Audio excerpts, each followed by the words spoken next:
Good evening, good evening, good evening. Can anyone hear me? Yes, we can hear you, Coach. Okay, yeah. Thank you. You can also see me. Yes, we can see you. Good. Karibuni sana. Poleni nimechelewa kidogo. I got a call from outside when I was just sitting up. I had to talk to the person who was calling me, and he held me a bit, but here I am. How was your day? Yes, continue. I'm saying good to see you, Coach. Thank you very much. Karibuni sana. It's my pleasure to have this session today. Poleni sana, last week sikuweza. Last week nilikuwa engaged, lakini leo nipo na tuko pamoja na tunataka kuendelea tumalize hii maneno. Kweli. Karibu. Leo naona the house is getting warm. Good. Hi Elizabeth. Wakangeve. Eliza, good evening. Say hi to me. Good evening, Coach. How are you? Good evening, Coach. I'm fine, thank you. Masiku. Mzuri sana. Nice. Yes. Unaenda Amerika ama wewe unataka kukaa hapa? Wacha nisikie unasema nini kuhusu Amerika alafu nikwambie kama nitaenda. Unafikiria? Sifikiri naenda. Ngoja tusikie kama kunaendeka. Okay. Sasa. Kunaendeka. Kunaendeka? Kunaendeka. Itakuwa. Haya. Karibu sana. Hi Nancy. Asante. Nancy Mwasi. Nancy, good evening. Good evening. How was your day? My day was good, thank you. Where are you joining us from? I'm joining you from Kiambu County. Kiambu County. How is pande ya Kiambu kunanyesha? Yes, it's raining heavily. In fact, I'm doubting my network. Aje sahi kunanyesha? Yes, it's raining heavily. Okay, that's good. Wacha kunyeshe. Unajua tumekuwa tukigoja hii mvua ikuje juu tupande miti. So unajua kulikuwa na conference kubwa Nairobi ya environment. So at least now kukinyesha tutaweka miti chini alafu tutaanza kupata matunda ya hiyo environmental conference ambayo ikuja Nairobi karibu ifunge Nairobi yote. So we are blessed. So karibuni sana. Doreen, good evening. Doreen, good evening.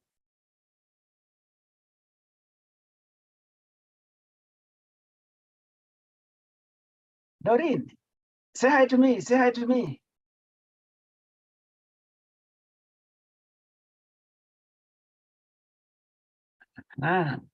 Okay. We are in the kitchen. Okay, Daniel. Hi. Doreen, good evening. Say hi to me. Evening. Hi. How are you? I'm fine. Where are you joining us from? Chuka, Tharaka County. Wow. Oh, okay. Mount Kenya kwenyewe. The first time I went to do Mount Kenya, to climb Mount Kenya, nilipita route ya Chuka. So I came to Chuka, tukapandia hiyo, tukaona lakes, tukapanda mpaka huko juu mpaka huko.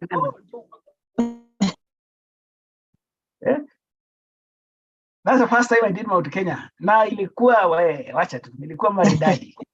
Then I fall in love with Mount Kenya. So I like Mount Kenya. Now I've done how many times? 8 times. I've gone to the peak 8 times now. Oh, that's good. I love mountains. Nikiona tu mountains, I just want to be at the top. Kama ni pahali kunakalika, isipokuwa ni baridi, I enjoy. But mimi napenda kuwa juu, majuu. And that's why I'm taking people majuu. Because me, I don't know, somehow nafikiri kuzaliwa tu. I like hizo vitu za majuu. Kwa hiyo nikiona mlima mpaka juu, Kilimanjaro, Ruwenzori, gani Alps, Rockies, and again American and Naga Rockies. I just want to go juu. Somehow it attracts me. Yes. Is there any other hiker here in the house? Anyone who like mountains like I do? Anyone? Can I hear? Anyone? Some people I met them when I was taking them to do mountains.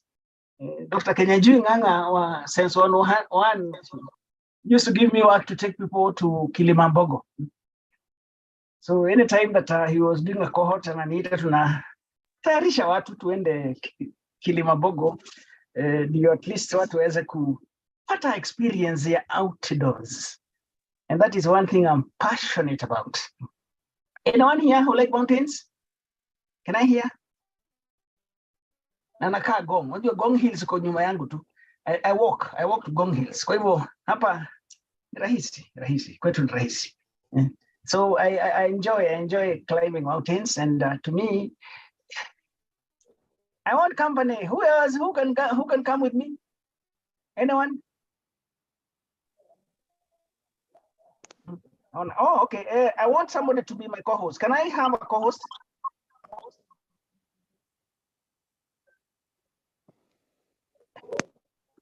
Karaoke Motoka. I can hardly hear. Why can't you hear karaoke? I'm told I'm audible by the other people. Kama wewe unisikii labda kwako ndio mbaya, sababu watu wengine wameconfirm that I'm audible. And I want to believe I am.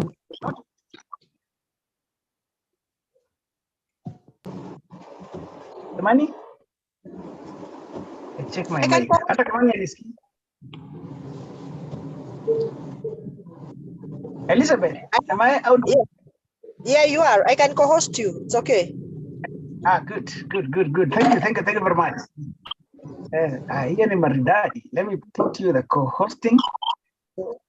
Wale wanasema I'm not audible. Poleni sana. I don't know, maybe the problem is on your side, not mine, because other people are telling me niko sawa, and I want to believe niko sawa. Kwa hivyo kama hatusikizani, well, I don't know kwa nini. Sababu hapo sijui nitafanya namna gani. Hapo sijui nifanya nini. Somebody has taken my, let me see.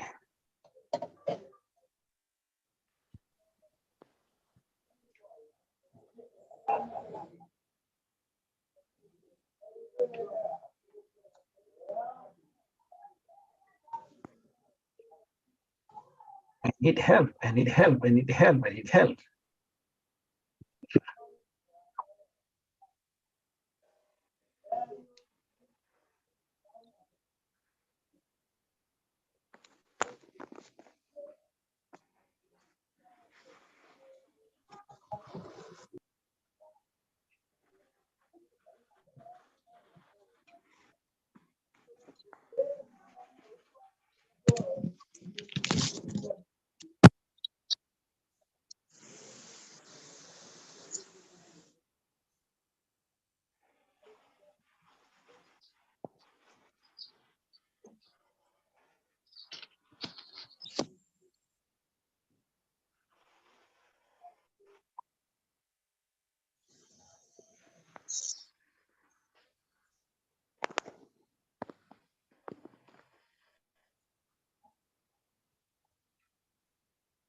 Haya.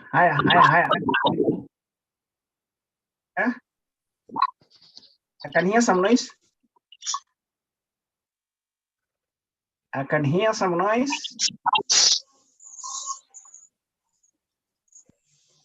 I hope it's going to.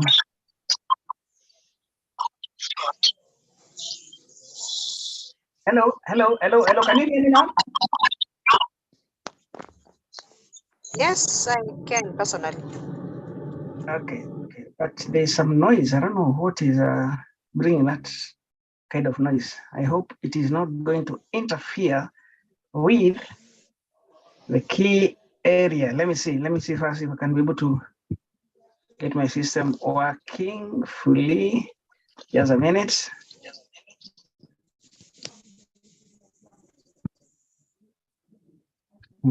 You can see the screen?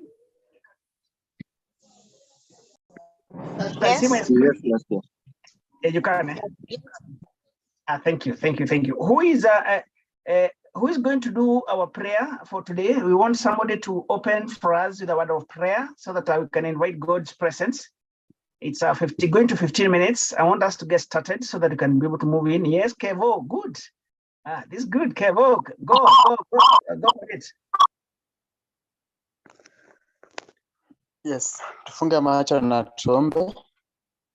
Asante Mwenyezi Mungu, ni jioni iliyo njema, tuacha mbele zako tukisema ni asante. Asante Mungu Baba, umetuongoza kwa saa asubuhi, umetufikisha jioni ya leo. Tunakupa sifa na utukufu tukisema ni asante. Hii shughuli tunayoiendesha masaa haya, Mungu wangu, tunachikabidhi mikononi mwako. Kuwe kiongozi wetu kwa kila jambo ambalo tunaenda kulinena leo. Utuondolee mikosi yoyote ambayo inaweza kuja kinyume na maneno yako Mungu wetu. Utufungulie akili ya mbali ya kufikiria kwenda nje ya ng'ambo Mungu wetu.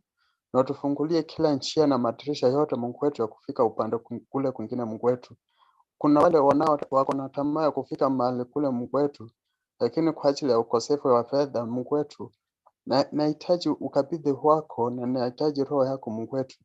Napo hasa hii kila wacha tuonekanie na tupikanie. Kwa hiyo machache Mungu wetu, tunapoanza na wewe, wacha tumalize na wewe. Naomba nikiamini. Amen. Amen.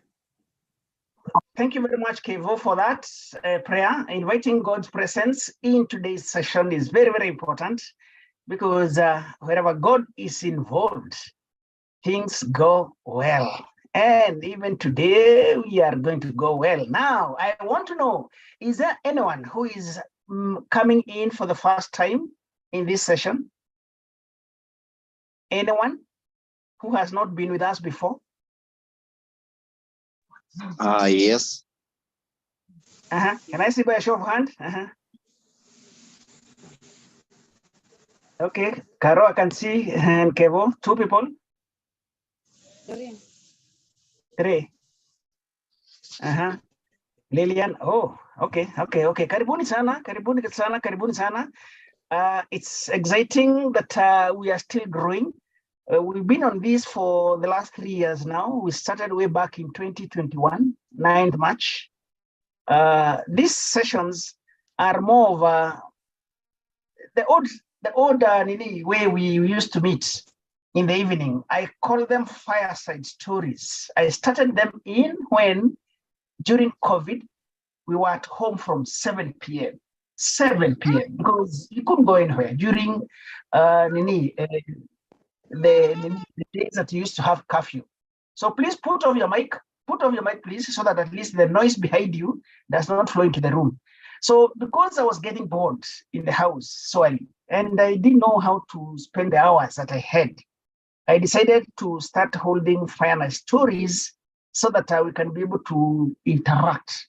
When I discovered that this platform called Zoom, I didn't know it before, honestly. Yeah, I'm an old guy. Nilikuwa mzee, hii mambo ya digital ni mambo inanipata sasa hivi. So sikuwa najua vizuri vile inafanyika. So ugana young people within me wakanionyesha, wakanisetia, wakadownload, ikakuwa inaweza kuhost, nikaanza hosting. So ikakuwa every week we have got a session.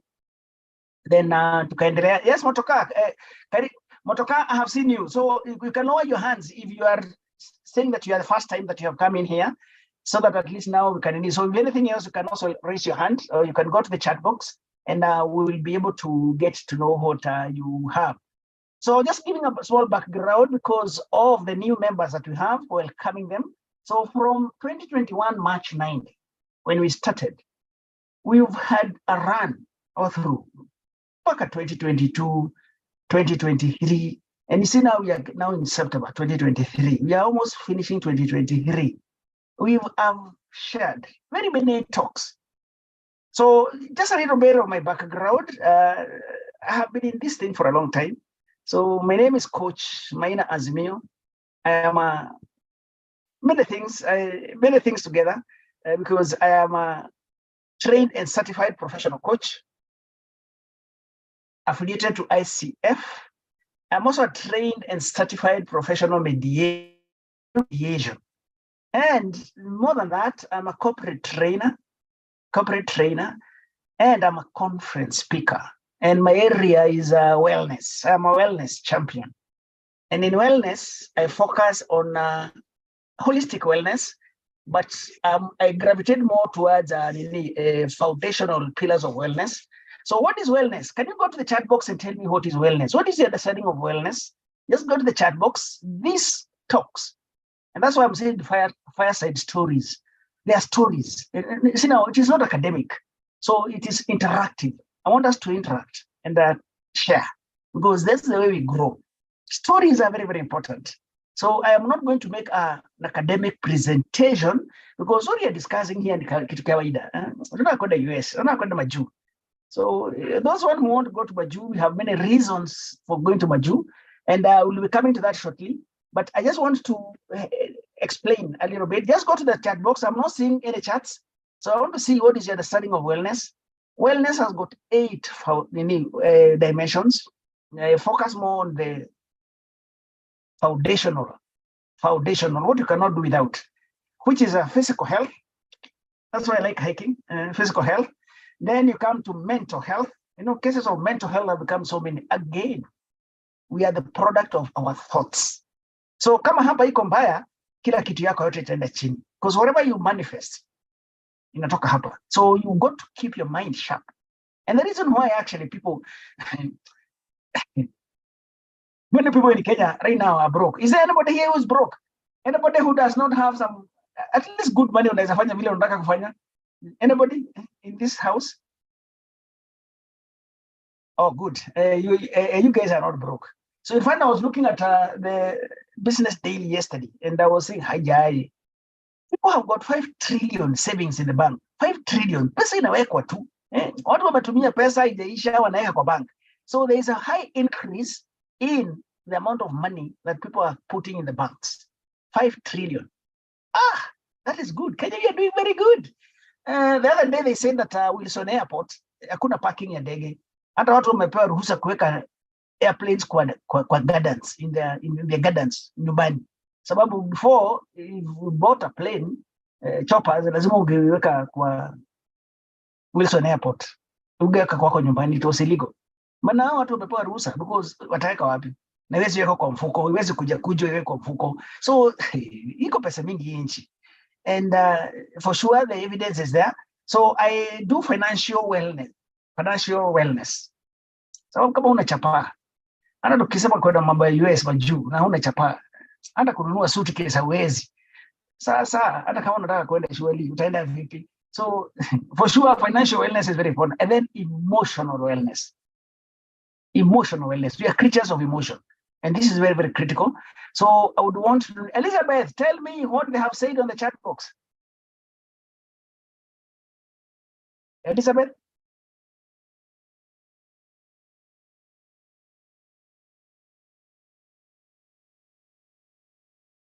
Hello, tuko pamoja?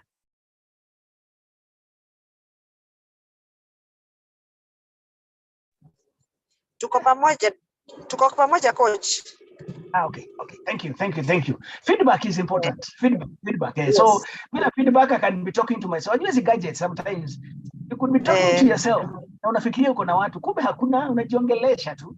So I don't want to be me. So what have people said on the chat box? Anybody?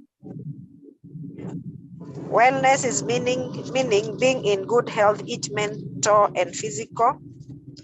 Daniel is saying all the act of practicing healthy habits on daily basis. Doreen is saying the state of being good health. Daniel again is saying wellness is a state of being in good health. Good. Actually, you're right. Actually, wellness is big, and you cannot define wellness without the word health. But wellness is not health. Wellness is bigger than health. So wellness is a process of learning about. First you learn, then you engage. Learning about, then engaging in a set of behaviors that are likely to lead to optimal health.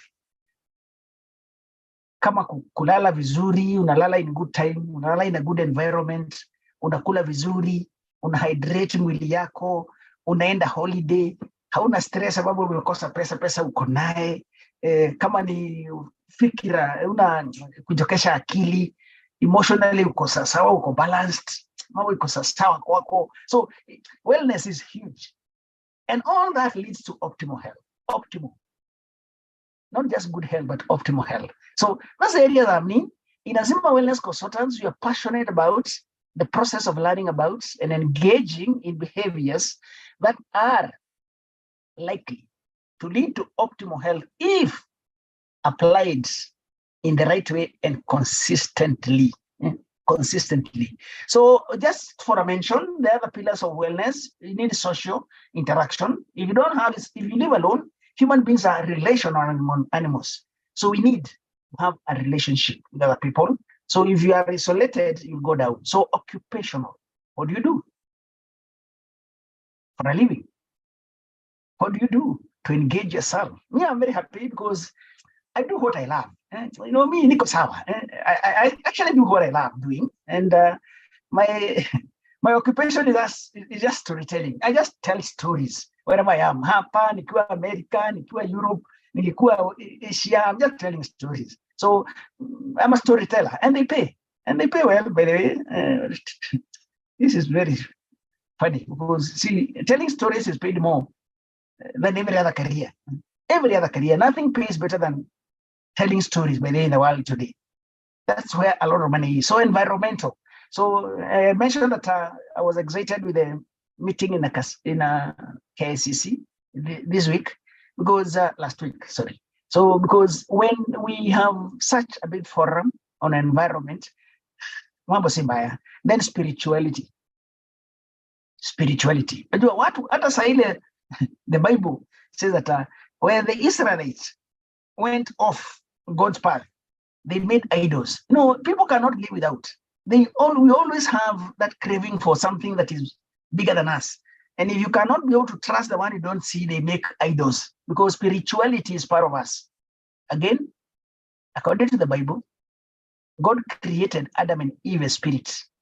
Genesis 1, verse 26, 27. Let's make man in our image and in our likeness. He made them, man and woman. Then if you go to Genesis 2, verse 7, you see God creating man from the clay of the ground. So we were created twice. First as a spirit, then next as this body, which he gave the breath of life. So we are two. We are created twice. And that's what human beings have failed to do. And if we are broke today, is the reason that you are only creating once. If God created you twice, why do you create once? Everything that you do must first hear. Na hapa ndio watu wengi hawataki. Anagojea kuambiwa. So if you want to thrive, you must first and foremost engage the first creation, the mental one. Then you manifest. Don't stop at that. Manifest your thoughts by creating it on the ground. So you manifest what you think. If you're thinking of last year, probably this year, nilianza last year September, na nitaanza sasa from this one now. I started last year inviting people to go with me to US in summer this year. Na nikabembeleza watu. Nikamwambia kujeni niwaonyeshe how to make money if you don't have. I'm not telling you to use the money that you have, sir. I'm telling you, come I show you how you're going to make money, a lot of money, that will enable you to go for a holiday in the US. I told those who are in business to come, we go for a business trip. I was invited by Kenyans in diaspora. It was not me. I was invited, and I wanted to help them to get a visa through that process, because once there is an organized team, there's an organized package, it becomes easier to get a visa than when you apply alone. So I taught people, I encouraged them, I talked to them. Lakini watu wengi hapa hiwezi waruhusu, because if you cannot become what you are not seeing. So that's me. And apart from being a corporate speaker, I'm also an angel investor. I have made some money, by the way. So I invest. You may say good business investor. I'm a venture capitalist. Though I'm running away from venture capital because hakuna kazi. Watu don't come for money. Pesa iko mingi. Wakati unaona banks kama Equity Bank wanaenda DRC kununua mabanks huko 19 billion. KCB wanaenda 14 billion huko kununua mabanks huko, sababu huku pesa iko mingi kwa bank. Unaona 5 trillion watu wameweka kwa bank.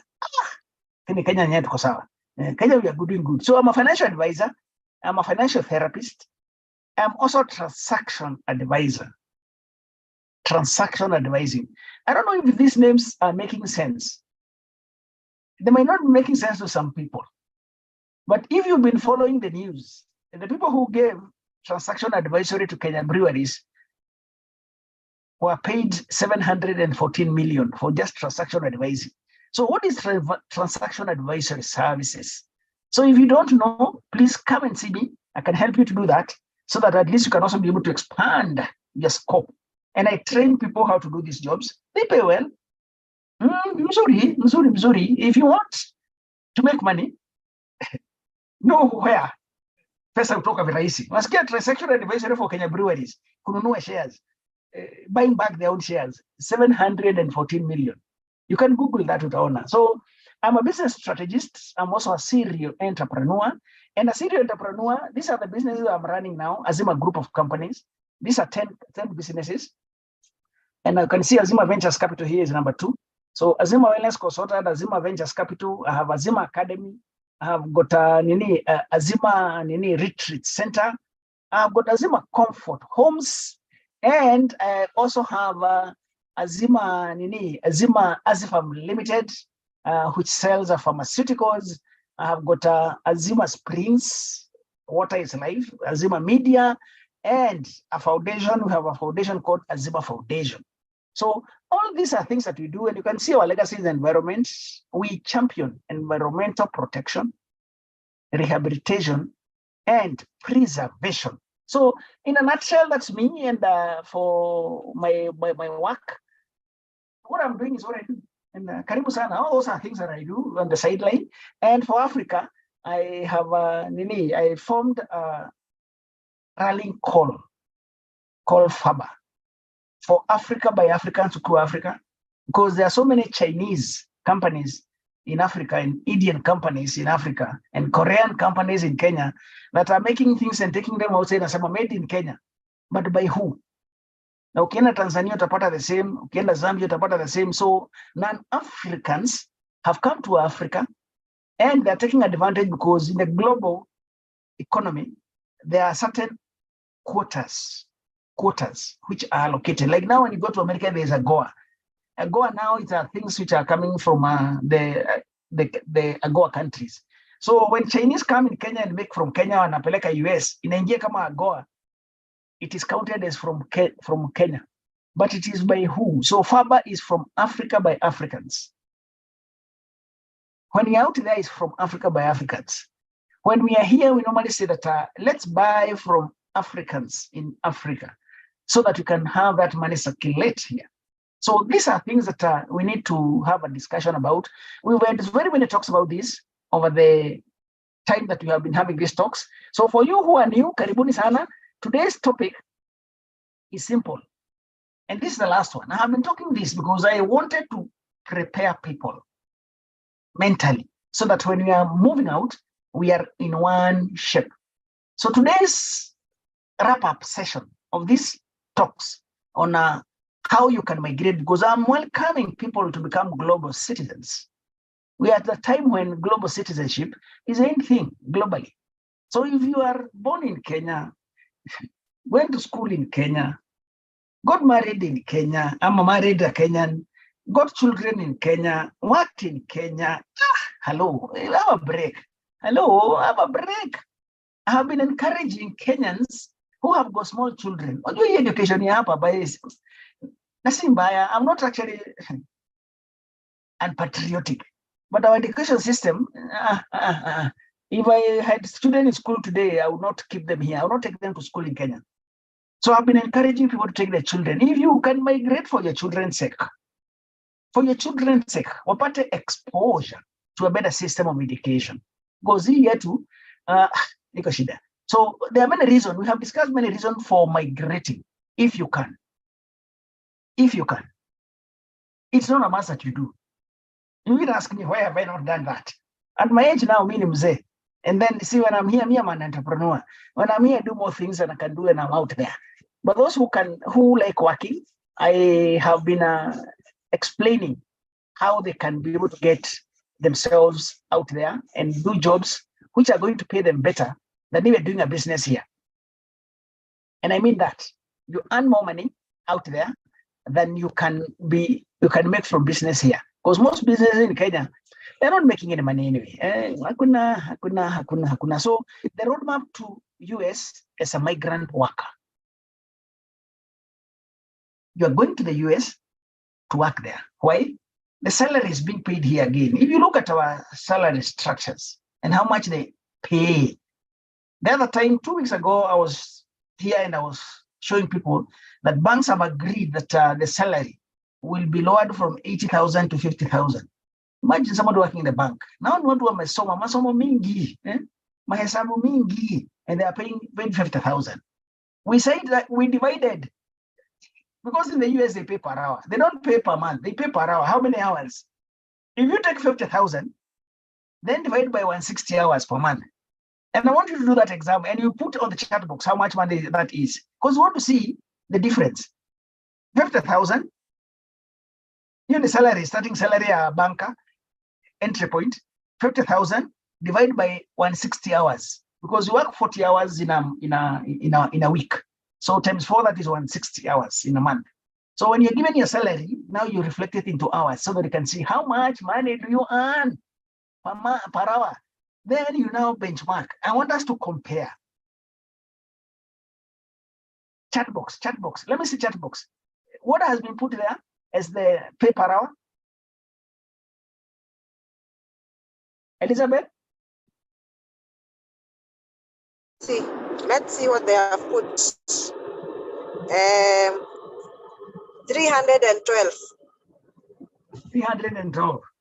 Yes. Yes. Okay, let's reflect it in dollars. How many dollars are those per hour? You're the banker. $2. About $2. $2. Yeah, to 150. By Yes, they're about. Something now, they're about. Can you see, by the way, a banker being paid $2 per hour? Honestly. And in the US, by the way, you see, somebody like a waiter. Waiters are being earning between $19 and $22 per hour. A waiter. Ana nauliza kazi zingine tunafanya hapa. So if you multiply $20, no, now do the hesabu mniambie.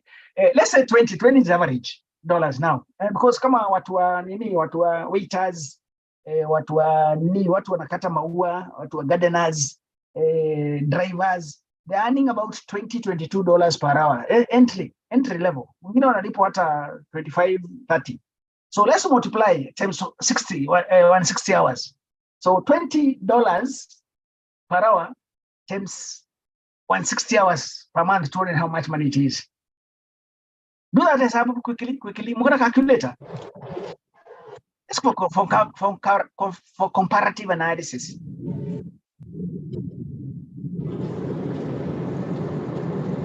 Oh.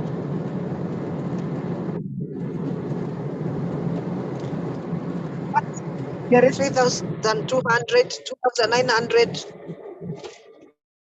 Those are dollars, Times 150. 3,200. Convert to Kenya shilling.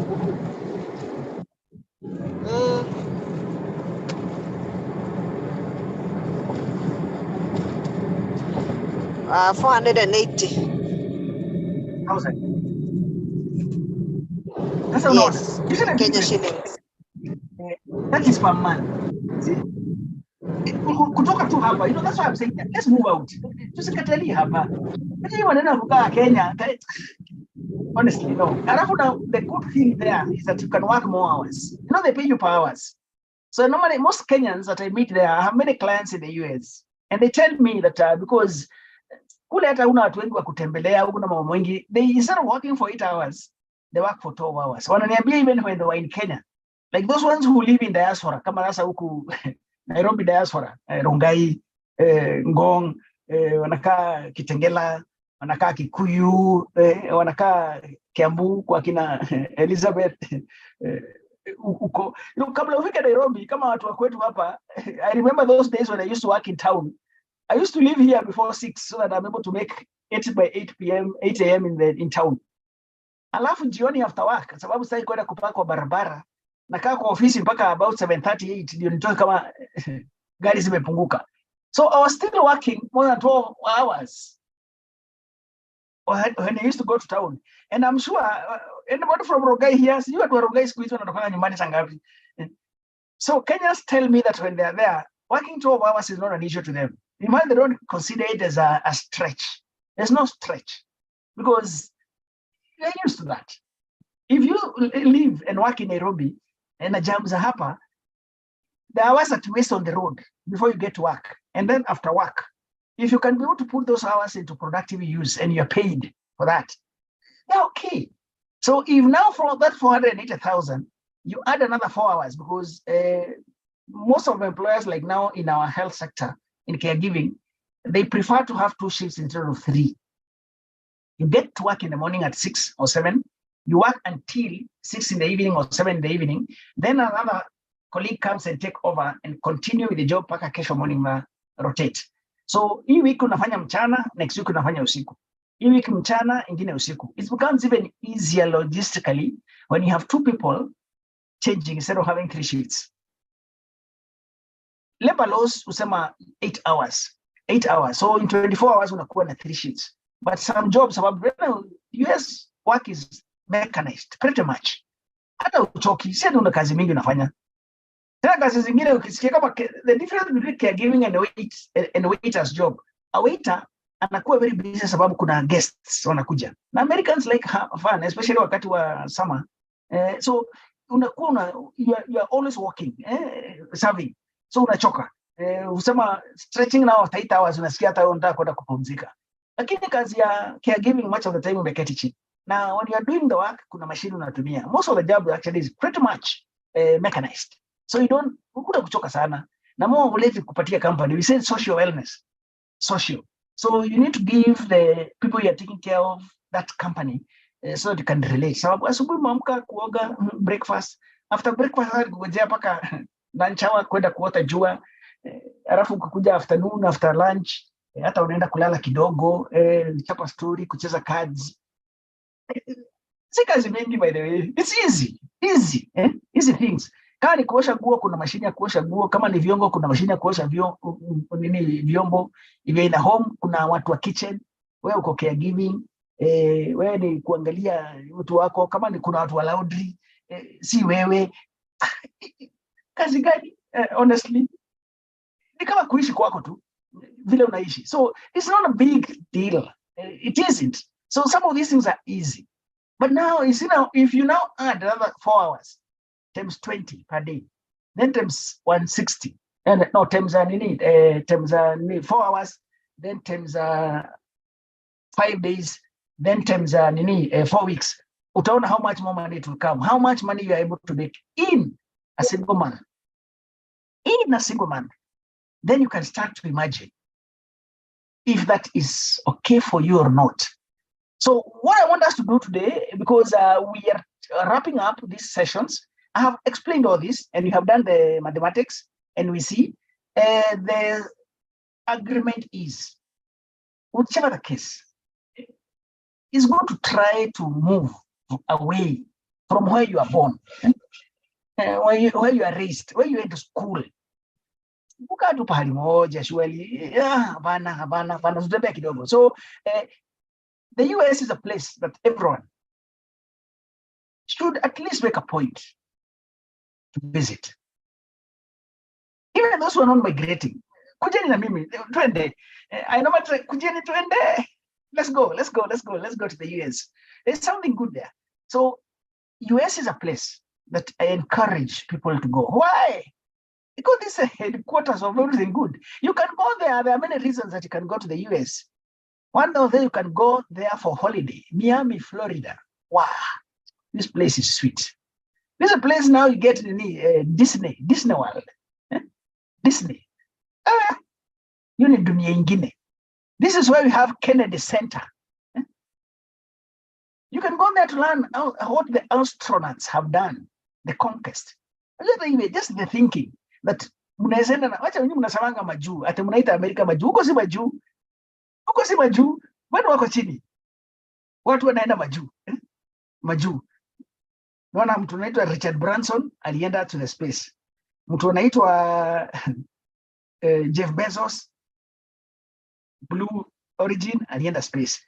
Mtu anaitwa nini? Anaitwa Elon Musk, anaitwa Sam, alizaliwa South Africa, is a South African. Alafu akamigrate US kama vile Wakenya wamemigrate. Na wengine kati yenu you will be migrating. So these are things that you can actually do. And if you go to Kennedy Space Center, I can guarantee you that your mind will get out of the place different. I went there and my mind just opened up. The limitations were blasted into smithereens when I went to the Kennedy Center. And I would like you to experience this. Last year, no, this year, not last year. I don't know why I'm saying last year. This year, about 2 months ago. So, you see now, last year, I told 2 ladies during Women's Day that I will pay for them after we finish our business trip. I'll sponsor 2 of them to a trip to the Florida, because after the business tour that we were going for a holiday with my team. I had a team that I went with. So I told them that I'll give them 2 tickets that when they come to Florida. Wakakata. Sawa tu, I save the money. So you can go to Kennedy Center and get the exposure there. Or you can go for business. All the big companies that run the world are in America. That's a place to go. If you want to succeed, mix with the people who succeed and learn from them. Yahoo, Zoom, hii tunatumia sahi Zoom, ni yao. CNN, ni yao. Hello, Google, IBM.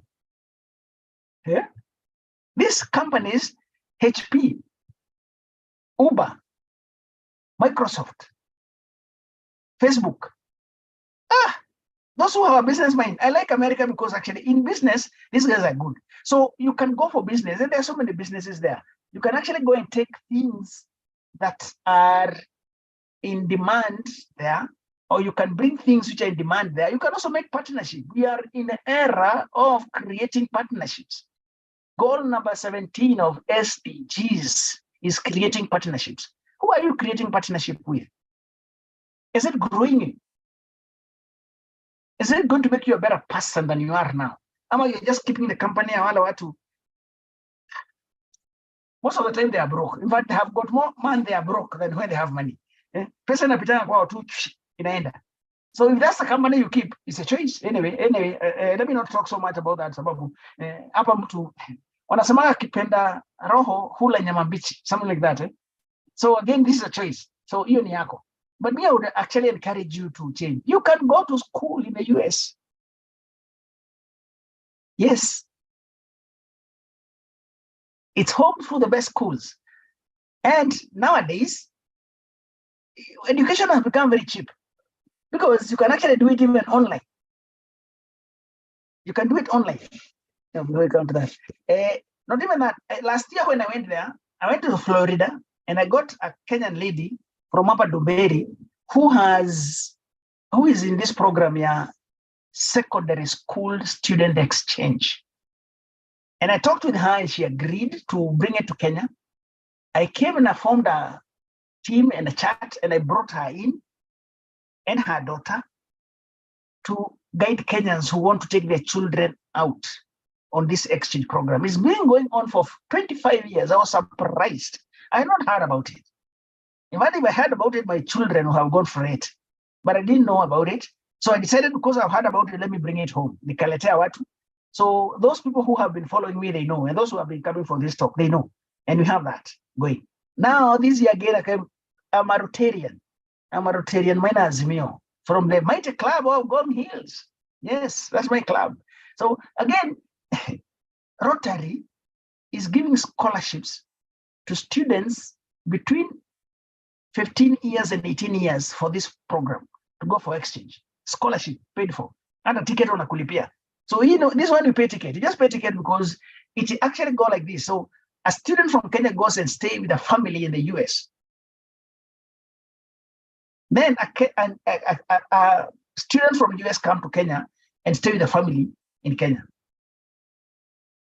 Why do they do this? Because they want to create global citizens. Global citizens. If you expose our children to that international realm at the early age when they're in school, they will become more open to become global citizen than those of us. Kama mimi niko mzee. Onyo by dad hage.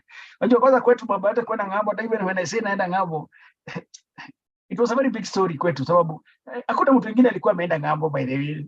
No one. So when I started flying around 1990, 97, 98 there. I think the first trip I made outside Kenya, and I went to Germany, was in 1997. So it was a big story. Karibu watu wakuja airport kuni escort na nikirudi na ngojewa huko. So I remember I never used to go by taxi. Siku hizi natokeanga tu nyumbani tu nimefika. See, when I'm going, it's not an issue. I'm just dropped. So hakuna fanfare, hakuna ceremony, sababu nikijua kawaida. But those days, wacha tu. Kwenda ng'ambo was a very big issue. Now, these students, when they start going out at this age, what happened to them? They become global citizens, and that's actually where you're going to. So we want to have more Kenyan students going there. So if you're a parent and you have got youngsters at this age, even if you don't want to migrate yourself wakasomee huko, you can also get this. It's an opportunity for them to become global citizens. Then now it's very easy because like when I was in the US this time, part of the team that I had one guy from Nakuru. I didn't know him, but you see, I recruited some people to work in Azima home care services there in the US, who was helping us to take care of the customers there during our business trip. So one of the guys was brought in by the person who had told to get people for me, brought that guy. He's called Tim. And he went to the US the first time using this program, exchange akuwa form 2. Then after amemaliza sasa form 4, alifanya vizuri. When he applied, he's now in the University of Alabama. It's very, very easy actually to go and fly later and become an American citizen. When you go there and you behave well, you have created a very good network for yourself. Those who've been following American embassy visas, if you have a non visa expire, to renew, you don't need to go to the embassy. You just need to put it on DHL, unatuma, alafu unaambiwa when you're going to get it. So once you have got a visa and you use it well, already you have opened your doors in a big way. And I actually encourage people to do that. Finally, you can go to US to work. And that's what I have today. So there are very many sectors in the US that you can go and work in. Of course, I talk about what I know because I'm a wellness trainer. I'm in the medical field. My background is actually veterinary, but I migrated to human beings. After working in veterinary for over 30 years, I came to human. So nowadays I talk human wellness, not animal wellness. So now, when I went last year, I went to college in Oklahoma. I went to Oklahoma College of Healthcare, Inc., and I did nursing care. When we finished, people were very excited. They were going to work. I told them, no, me, I want to go to Nairobi. She said, where's me? Watch mchezo. To do what in Nairobi? Na hapa kazi ziko mingi. So fanya kazi. Those $20 I'm telling you, that is what I would have been earning. I was being told as you, so fanya kazi hapa alafu kenda Nairobi at least umepata milioni kadhaa. Nikamwambia, it's not the money I need. I want to go and help people in Kenya to make an impact.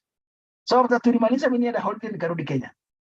So my colleagues tunawasiliana now wananiambia how much they're being paid. They're earning good, but I'm more satisfied with what I do than the money. Because even that money, I'm able to make that money. So there are many ways. So for me, I decided, okay, I've got the knowledge. I asked the director of the college that we're in Oklahoma, if he could give me trainers to start training Kenyans on Zoom, because even when I was in the US, 80% of our training was online. 20% is only the one that we are doing physical, because you can't learn how to use a stethoscope online.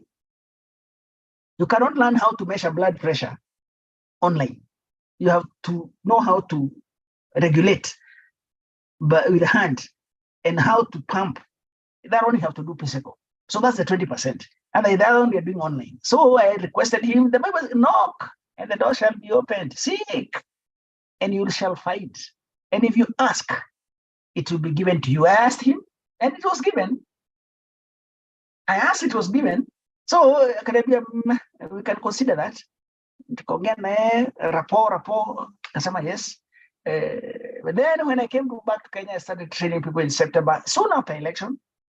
Then by the time we were finishing in December, I checked and I found that if I give them the certificate from Azima, like the other training that we do, it will not open doors for them the way it should if it come from them. I asked him if he could give our trainees his college certificate. That was a bit of a problem because he doesn't know me so well because I was a student there. We don't have a relationship. Then he doesn't know how our infrastructure is here. He doesn't know why we are taking our trainees for internship, because the training has the theory part, it has a practicum, then it has the internship. For it to be complete, it has to have 3 parts. Then he told me, now I have to come and inspect your facilities. So I brought him in March. I paid for him to come in from the US in March. He was here for 1 week, about 10 days. We went around with him and he inspected. He approved our infrastructure, and he approved Nyumba Wazee in Kasarani, the place that we are going to be doing our practical internship. And we started now training Kenyans in Nairobi. The curriculum of Oklahoma State Department of Health, and they are given a certificate by a state-approved college in the US. So our nurses are open to work in any of the 53 states in the US because of just asking. I requested. So sometimes we actually block our blessings because we don't talk. We limit ourselves, and that's why we need global citizenship. Because one of the key factors in the global citizenship is a courage. Courage. Have courage. And if you believe you can, you will, you attract to yourself what you ask for. So I asked and I was given. So now we have all these. Now I have listed 5 ways that you can go to America. Point is, all the 5 require different visas. There are different visas. So you need to know why you are going to the America, because the first thing they ask you is a reason for visit. You want to go to America, it's okay. Reason for visit. If you want to go for a tour, tunataka kwenda kuona Kennedy Center, tunataka kwenda kuona Florida for holiday, tunataka kwenda Disneyland, it's okay. They want tourists to go. So now you have to now meet the requirements there, and you have to show your bank statement, and it has got the kind of money that shows that you can actually be able to go for a holiday in the US. Kama account haina pesa, hautaenda. Simple and clear. If you want to go to school in the US, again, si shule unaenda kusoma una pesa ya kulipa. What is your account like? How much money do you have? Again, bank statement inatakikana. If you want to go to business, you see, like now when you are going now this time, I was using my bank statement to help the people who I was going with to get a visa. And it is the way it goes that like now that time we had people from Optiven, we were with them there. We had people from Family Bank. We had people from Equity Bank. We had people from Azima. You see, we were there. So the companies which are sponsoring the event, you are given 5 people. So that one you apply for a visa through the companies that are participating, because what they ask for you from is that okay, letter of invitation by the organizers of the event. Then you have paid for it, that you're participating. Then you show them how your work plan on what you want to do and how many people you need to be able to help you to do the business. So again, business visa, now there are its own requirements. But now, when you want to go and work, the good thing of going to work is that so unaenda kufanya kazi, ulipwe pesa huko so you don't need to have money here ndio uende kufanya kazi. I hope you are getting me here. Because you know, if you want to go there, like now we are going to the US, we are not going to sell, we are going to promote our business. So we are spending money. Kuna pesa ya kulala, kuna pesa ya kukula, kuna pesa ya movement, kuna pesa ya... No, you have to have that money. You have to indicate, you have to show that you can pay for that.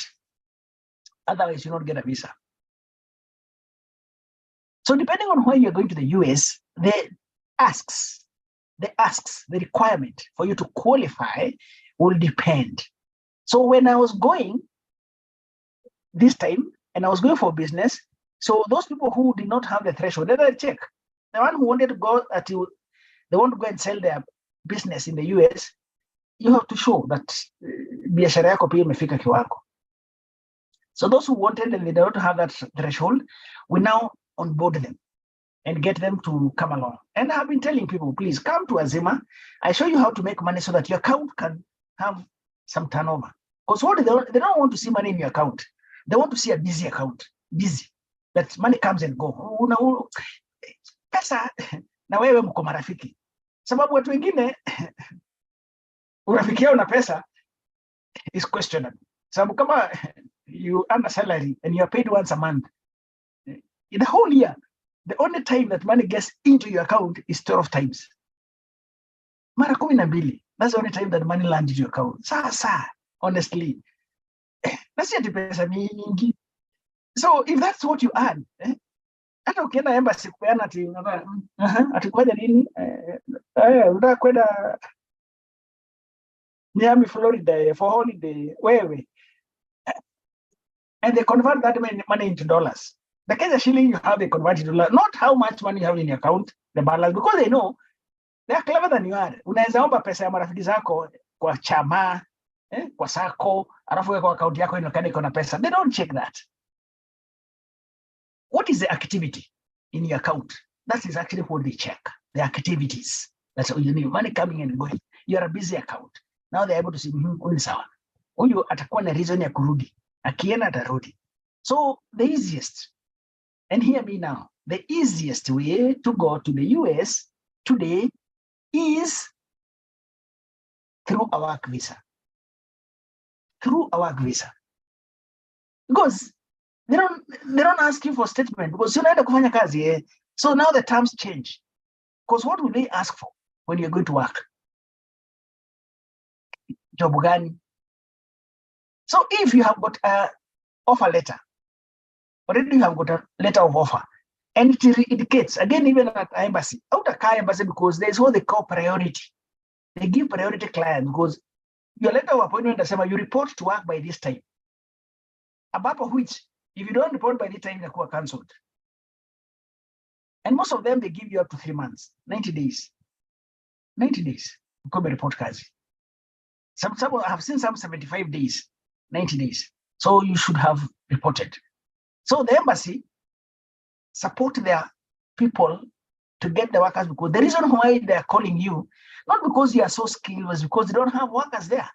So there are different types of visas, also work visas in America, but the one that I have seen working best for us here is the EB3 visa. Because EB3 visa is for the non-skilled workers who are going to go to America. So how do you qualify for that visa? How? That is the key. Come with me so that you can be able to unpack this. So on this point, because Umefika 9, I would want to have a breather. I take a glass of water so that I can allow my co-hosts to check for me what questions have come through the chat box. And if there's anybody who has a question at this stage, you can ask so that when I come in, I now get you to the home stretch. So now we are going to go into what you need to have so that when you don't have it, you go and prepare it. Don't say that I did not share the details. You have a pen and paper. Make sure that you get the nuggets, get what is required. And if you need anything that you don't have, you can see me, then you can look at it and see how we can do it. I've given you 5 different ways that you can get to the US. So already now, you know those different ways, you know where you fit or what will work for you or for your children or for your siblings or for your spouse. So you know which is okay. So now that one is your choice. So Elizabeth, take it up. Yes, yes. Okay. As you take the glass of water, maybe you can type the questions. There's a question: can you help someone get a job in different state or link us with someone who does for caregiving?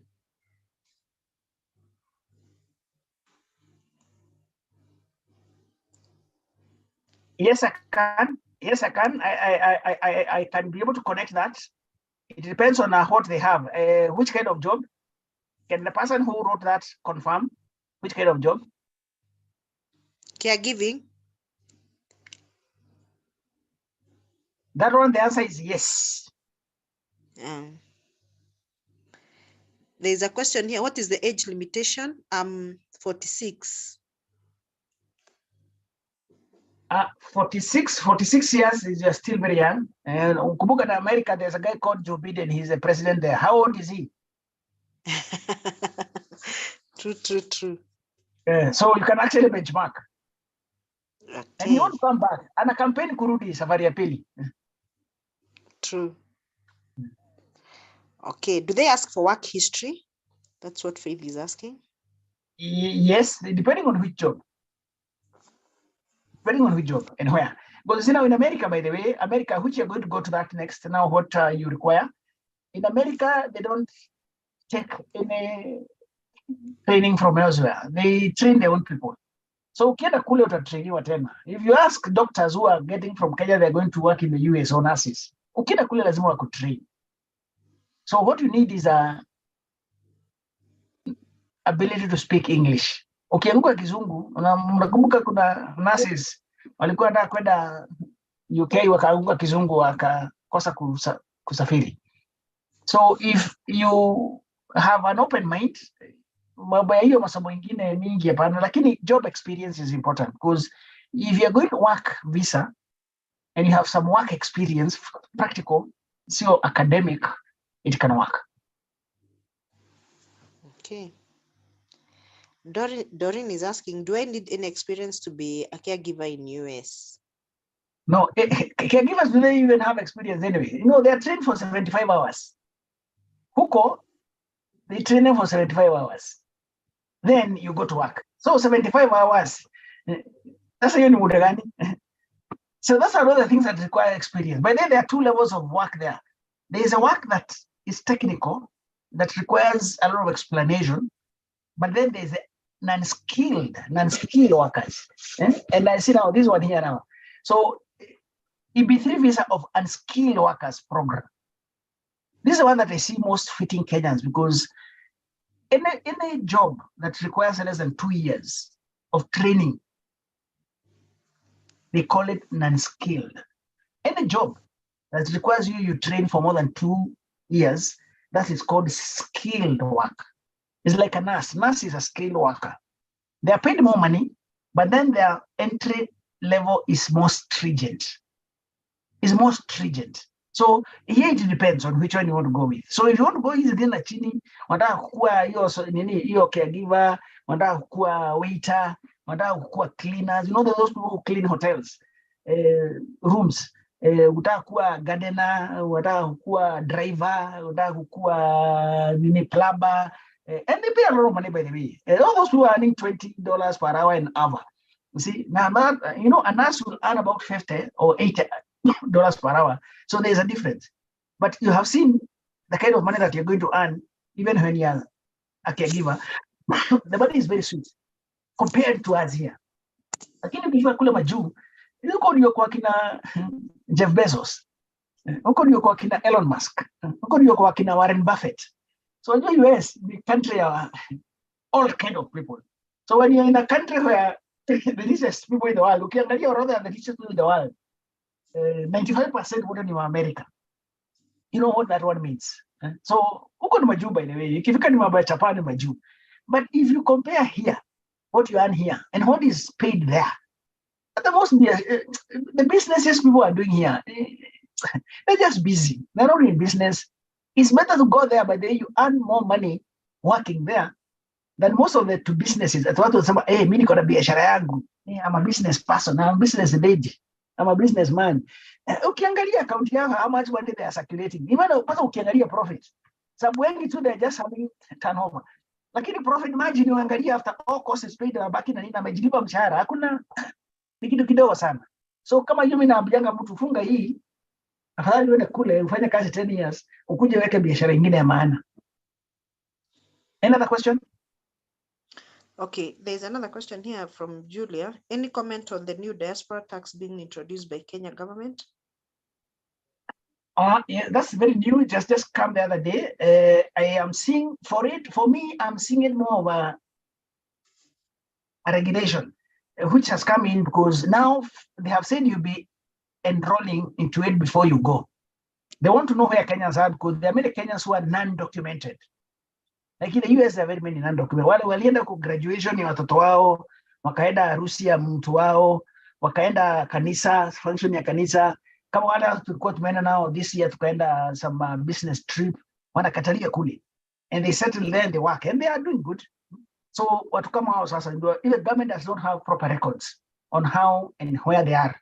So what they are doing is that they are bringing that so that they can be able to count the bean, not because of the money, because you feel kidogo sana for the Americans. They are sending much more money here. So for me, it's more of a way the government is having a control to be able to know how many, because even when down, they're saying they're between 3.6 million to 4 million Kenyans in the diaspora. When you see a gap of about 400,000 people, they cannot account. That's a lot for human beings, a lot. Na wengine wanaenda kule na sleep, anakuwa drugs, anataka kusaidiwa, hana watu kumsaidia. Mtu anaenda, they don't know, they are not very sure of where the people are. That is not very good. So for me, levy, that's not an issue, by the way. Okay. Do you also have any information about J1 visa? That is teacher exchange program. Sorry? Ask again. Do you have also any information about J1 visa? That is teacher exchange program. No, J1, yes, I do, but I don't focus on that because, you cannot be everywhere. I like focus, the power of focus. So I focus in the area that I am able to grow. But I know about it, by the way, and the eco in India. In fact, I think right now they are in, but each visa has got certain requirements that go deep. If you want to get thorough, get in, because this is what I'm doing personally. I'm helping people in the space that I am in. Another person can go to a different one. When I go to the US, I feel very bad when I see people who cannot speak English and the one who are doing jobs that Kenyans can do there, they are paying very well. Wanda kutoka na huko Philippines, wanda kutoka na huko na huko Vietnam, watu kutoka na huko Lithuania, watu kutoka na huko Latvia, ndio wanafanya kazi huko na huko Pakistan, India. These are jobs that Kenyans can do and do very well. But because we are not featuring Atuko, we are not showing, by the way, Atuko. So we are losing. Yet, however, we are not doing good.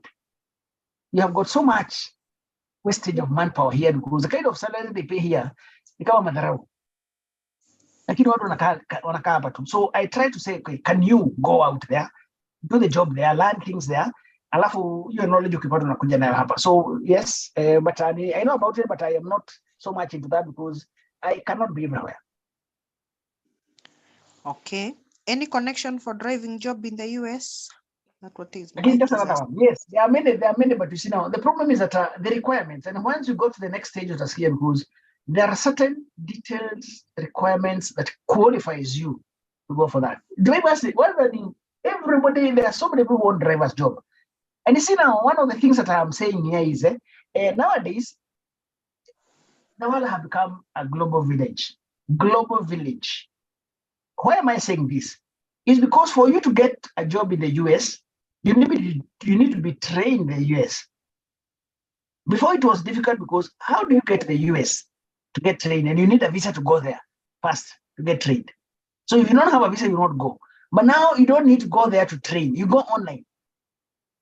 The old idea of a teacher is obsolete. Internet and mobile devices are how people are learning today. Do you know in the US they're doing driving online? You do driving online. Have you heard of that? In fact, I was very excited when I saw kibao driving. You can choose either to do physical or you can do online driving. Sasa kama driving iko online, hizi zingine ni nini? There are so many degrees that you can actually log in and do the University of Harvard now, or University of Massachusetts Institute, or Stanford University. You do online, now graduate. You know, nowadays, you know, even University of Nairobi, people are not going to class. Like my daughter, who was there when COVID came, she continued and actually even graduated online. In fact, I was just wondering now, hata final exam utafanyia nyumbani. Wapi mwa Kenya? So nowadays, the online, Ruto the other day launched the Open University. Open University. Iko na huko Konza, but you don't go there. You are at home and doing it where you are. So now you can get the certificate that is required for the job that you want. You qualify when you're here. The now catch will be that you need to get somebody there who can get you a job, because there must be somebody employing you. Where's your ati unaenda kutafuta kazi huko? That is the catch. You can't say that uende huko sababu uko na license uende kutafuta kazi huko. Lazima upate kazi, uajiriwe na kampuni ambayo inajulikana huko, and they'll check. They just log in and check. So that alafu pia wakuwe wamepewa barua na the Ministry of Labor that there are no drivers there looking for that job. You have been advertising and you don't get applicants. Sababu wezi funga job yako, they allow you to employ from outside. That's the way you get a visa, because the point here is what will make the person and the visa section say granted.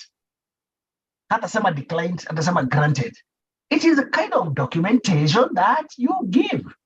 So if they meet the threshold, give it. That is where I want to go. Any other question? Okay, I think this goes together with that one you've just answered, but it's okay. Can you use your Kenyan driving license in the US, or it's a must you go back to a driving school? Yes, you can. You can. But you see the Kenyan one, lakini ikuwe na stamp ya international. There's an international driving license that you could your stamp. So what happens that you can use it for 1 year. Then when you are renewing, you now get a US one. So they allow, like now me, when I go to a US, I can drive. I don't, because huko wanasema keep right, not keep left, kama hapa. Keep right. So I normally get mixed up. No, my mind na uzee wangu, I've never been able to change the way we do here, the way we drive here, keep left, to keep right. So especially ukifika kwa interchange, when there's an interchange, I get mixed up. So I prefer to be carried. But the answer is yes, you can use Kenyan driving license. Okay, I think that's it for the questions. No more. That's all. Yes. Okay, thank you. Thank you very much. Let's move to the next stage now. What do the jobs requirement? What do they require to have a job in the US? I'll just focus on one area, health sector. As one example, you can have a different one for hospitality. Hospitality, there are many jobs. You see, in hospitality, you have waiters. Waiters are your most common because of serving. Americans, they like raha. Hotels huko zinakuwa na kazi mingi sana. So then you see now there are receptionists. Wale wanakuenda kucheck in. You can also talk about the cleaners, the people who clean the room, cleaners. That's another job that iko na very high demand. Na hakuna wafanyikazi. So those jobs are there, and they are looking for people to do them. Each of them requires a different requirement. So it depends on you, on the job that you want to go to. So that is hospitality. And when you go now to, they also like living well, gardening. So wale watu kata maua, watu wa kutrima flowers, and they pay. They are paying them well. So if you like these things, and you choose which job you want to do. You're driving, ukitaka kama ni service kwa supermarkets kama Walmart, McDonald's. So they have so many jobs. Is it those ones which cannot be digitized, that they need a human being to do?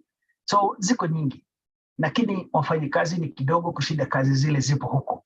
So you can choose the one that you want to do. I've taken one area, and I have taken the one of healthcare, because that is the area that I have got clear process. And that's the one that I have got a college that is state approved in the US to train people to be licensed. Why? US does not recognize certificates from outside. They are very proud people. And they have the reason to be proud, because come on, all the rich people are huko, all the big companies are huko, utasema. So they like themselves, and they like it big. So to work in US, you require a license.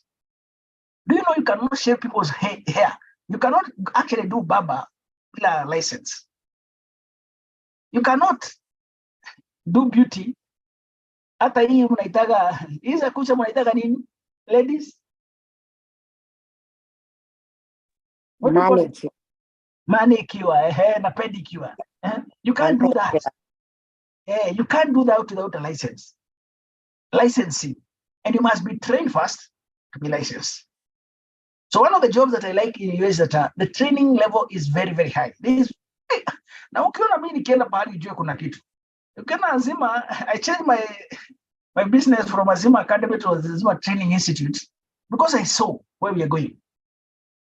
To do anything, you need to be licensed. Even those small jobs. Come on, kunywa, saloon. Where's new shuka mtu nywele kama hujachukua trained? You train, then you get licensed. And the license is renewable. You uwezi kata maua. By the way, do you know in the US, hata muti yako, umepanda muti kwako kwa compound, muti, you cannot cut that tree. You have to call somebody who is licensed to do that. You can't. You cannot even trim the tree. Wacha kukata, kutrim. The laws there does not allow you to do it. You call the person licensed to do that. Unless you are licensed, come on, license kufanya hivyo, that's the work that you do, utafanya. But you cannot do it for yourself. You call the person who is licensed to do that. So it is structured. And for you to do that, to be licensed, you must train. You cannot be a watchman, be a training. You go for a training and you cannot do it without a license. You'll be licensed to become a watchman. That's how deep it is. And because they like things being done in a structured way, and all of you have got a uniform approach to get the same results, that's why they train. And I appreciate, because once you are trained, you think and act the same way. Think, act the same way. So the results are already determined. So they do things very well. And that's why even digitizing to them has been very easy, because these are things that they have been doing and perfecting. So when they go digitization, they are able to get things running in a very good way. So now you have to go to school, and you must not go to school physically. You can go online. You learn, you do an exam, you pass, then you apply for a license. Once you're licensed, you are free to go work. So for you now here, and you want to go to the US, you need to look, where do you want to work? You can choose. There are all those. There are many and many more. Just example I'm giving. So you choose where you want to go. Google. Make Mr. Google your friend. Tafadhali, make him your friend, because he knows everything. Hakuna kitu Google ajui, by the way, anajua. So auliza yeye atakuonyesha. So after now you get license. No, before you get license, you have trained, then you do an exam, you pass the exam, then you get license. Now umekuwa license. So, and I've said that for the training level, you must not go physically. You must not go physically. You can just go online, enroll, and train. And you can get anything, anyone of those jobs. So the barrier to have a US state approved certificate has now been removed by what? By Zoom. By Google Drive. No, see Drive, Teams. No, Teams in your, okay, Google Meet. Google Meet. By Microsoft Teams. So these online learning platforms have made it easy for people who are not physically in the US to enroll in a state-approved college there. You learn, you qualify, then you can now be able to get somebody there to get your job. Once you get the job, they don't ask that you have a license, because you cannot get a license from a private college. That one is only issued by the state. And you'll do it there. Ukifika. Lakini now there's a procedure on how now you can get people from India, from Pakistan, from Philippines, from Kenya, from Nigeria, from all the other countries, and they get there. So terms and conditions apply. And this is what I studied. I saw the opportunity and decided to bring it to Kenyans who are willing. So now the barrier has been removed. Step 2, for you to be able to now get to the US, to get somebody who is already there. And that's the area that I have got the connection, because I have created a good rapport. Since 2016, I always go to US summer. 2016. It's only during COVID in 2020 and 2021 that I didn't go because there was no flight. And when they allowed us back on the air last year, I went. This year I went again. Next year I enter. So I have now established good rapport. And when I see these jobs being done by other people, I always ask myself, kwa nini Wakenya waweze kuja kufanya these jobs? Why not? Then I decided, because now instead of asking and not doing anything, now I'm doing. Now nafanya. So what I'm doing is that I'm creating an entry point that people can be able to tap into. And already we have got people who have gone and they're already there and they're working. So it's happening. So wherever there's a will, there's a way. And you cannot win if you're not in the game. So you've got to get doing something. If I didn't ask my partner for partnership, angeniuliza yeye sababu kwa najua kama kuna kitu naweza fanya. I'm the one who approached him. If I didn't ask him to give us a certificate, he will not be doing it now. So ask and it shall be given to you. So you follow the drill to qualify for the visa. Now, which visa? Visas, I said, they're different.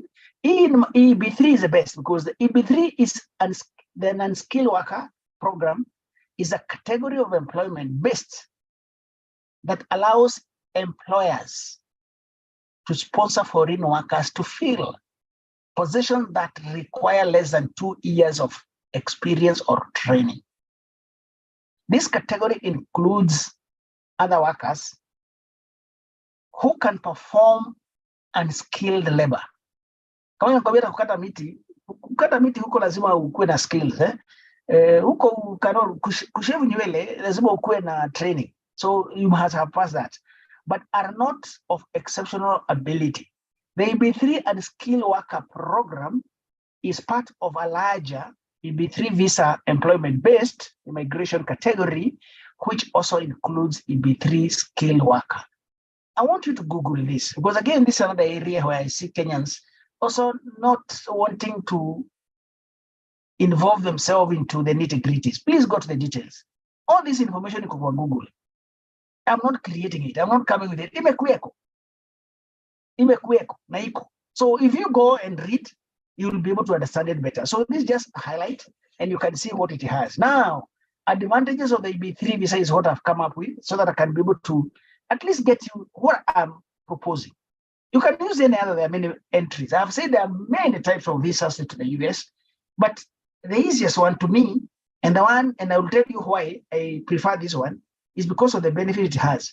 So how does it work first before the benefits comes in? So the good thing with the EB3 visa is that your employer is your sponsor. Disclosure.